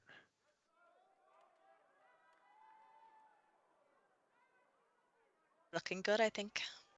I think you're right there. All right, it looks like our race may be off. Athletes are still moving. Boats are still moving. That's a good sign. It is. I think there's a few maybe in the middle that may have to catch up, but in the women's, 70 to 74 here now. Brilliant start here from Christine Callan of France here. Nice split of 1:53 here, just ahead of Susan Kemp, who's just 3 meters behind. Then in the lightweight women, 70-74, it is Susan Girk just ahead of Anne-Marie Patist at the moment. Now keep your eyes on our 80+ categories, which are marked by, I believe that's, what would we call that, a chartreuse, as well as a baby blue perhaps. Those are some amazing categories to keep your eyes on, which are 80+, our lightweight women 80+, and our men's 80+. Looks like many of our athletes crossing over the 250 mark here. If we look at our lightweight women 70 to 74, Susan Gierke sitting in first place position, holding a 1:55 split behind her Anne-Marie Patiste. Next up, let's take a look down to our lightweight women 80+. We have Marie-Therese Ganachot, who is sitting with a 2:20 currently. Following that, our men's 80+, we have Jerzy Pestka with a 1:50, followed by Newt Mell, sitting 13 meters behind, but holding a faster split, so we may see a change of place there. Next up, and crossing the finish line, we've got our men's 75 to 79. Our Fleming Mathieson, Newt, Willie Drager, and Antonin Pasek all taking 1, 2, 3 in that race, with a potential tie, perhaps an unofficial tie for first place there. Yeah, there was a lot of people coming in there quickly to the finish line. One, I have to call out Richard Stout in the men's 70 to 74, 1:28.8. in the men's 70 to 74. Can we just take a moment to appreciate that? That is winning stunningly fast. Stunningly for fast. that The winning age time category. last year was 1:36.8. So he has knocked 8 seconds off the winning time from last year. That is absolutely incredible. We saw a shot of Susan Kemp there a while ago, moving into the lead and winning that 70-74. But look at the shot of Valerie Coleman in the women's 80 plus. This is incredible split of just under, she's keeping it under that 3 minutes. She's up at 40 strokes per minute, 41 strokes per minute. We love to see this. Coming into the final few strokes here now, that is Valerie Coleman of Great Britain. And it looks like all our athletes have crossed the field now as we finish that final 500 meter of the morning. What a race. So many to keep track of. So many athletes there performing. I mean, that was just a wonderful race. And especially one of my personal favorite categories is always the 80 plus. You get such a great breakdown of athletes with backgrounds. I love seeing the movement. I love just seeing that they are there to compete, and at that age that they are choosing to still enroll themselves in competition. It is incredible, and we're seeing here Valerie Coleman in the 80 plus, just taking her drink of water. I'm sure everyone is very proud of her. A time of 2:57.8. So we'll have lots of results to get through here now with all these different categories. They'll be coming up shortly, but they're having a look at it themselves. I think on the screen there they can see that they are on the big screen, everyone watching them. But let's look at some of these highlights. Of course, we had a few false starts there. A few people looking a bit frustrated, but we got going. And here we are seeing from around the world. Shane, have you spotted this? Colin Bruce Slade in his bare feet. I did not catch that. Gotta love that. Just the absolute bare bones of movement. Take off the shoes, take off the socks, and just connect to that machine. What a great way to compete. This is just so great seeing all of these athletes as we scroll through these videos and seeing, I mean, even down, like you said, when you're sitting in the stadium and you have something like a false start, to see all the look arounds to make sure, is this what we're supposed to be? It is. Okay, great. This is indeed a false start. Let's all take a break and reset. Now, as we're starting to see our results come through, our men's 75 to 79, we have Newt Willie Drager with a 145.2, followed by Fleming Mathieson. Looks like that's a tie for first place. That's an unofficial result, of course, followed in third by Antonin Posick with a 145.8. Next up, we have the men's 70 to 74. What a time. Richard Stout, 128.8. Incredible stuff. Jorma Hatanen then 137.6 and Raman Sturk 139.8.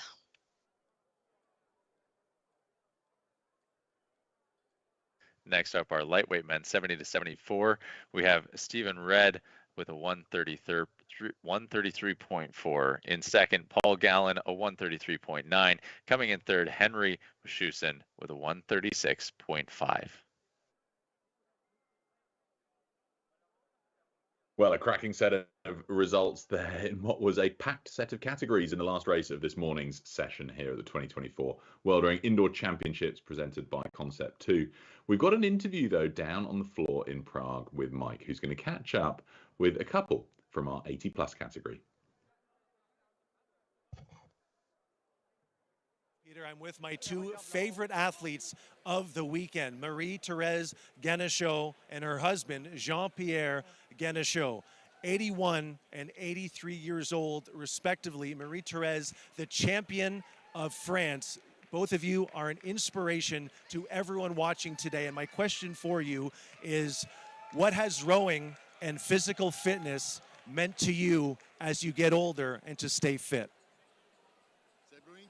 They bring whole happiness, just happiness in their life. The rowing machine is difficult. They worked since 20 years now, and they did 2 days per week for rowing machine, and they bring a very happiness, a lot of happiness for them. Well, thank you to Francois for translating. Marie-Thérèse, Jean-Pierre, félicitations, merci beaucoup. Merci de votre vie aussi.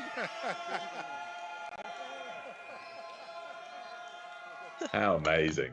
I mean, a couple still competing in the 80+ category. So good to hear from them and to have their answer translated because they speak French. So really good set of races we've had. Now, I can't believe it, but that's the morning block of races pretty much done. We've got a short intermission for lunch before we're back with this afternoon's set of races here in European time.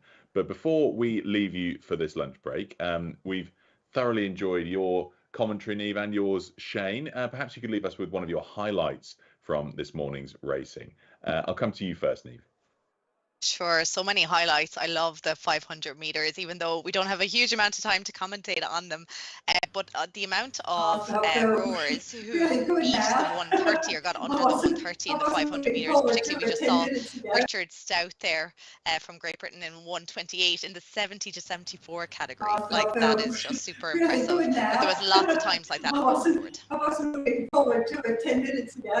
Sounds good, Neve. And how about you, Shane? I'm gonna have to go with that closeout interview. The Gunna shows have got to be my favorite highlight of the day so far. I was just thinking about how I loved how he had his arm around Mike and his wife was holding his arm. To me, that was one of the most beautiful moments that we've had of the day. I got to say, that's probably the highlight of my morning. And it just shows, doesn't it? I mean, staying fit into your 80s, you can stay doing it on an ergo. Really cool to see. But folks, that's it for our morning block of racing. We've got about an hour's break before we're back with you for this afternoon session of racing. Neve, Shane, thank you so much for bringing us all of the colour and spectacle of this morning's racing. We've really enjoyed having you. Thanks, Pete. Thank you. And for everybody else, we'll see you in an hour.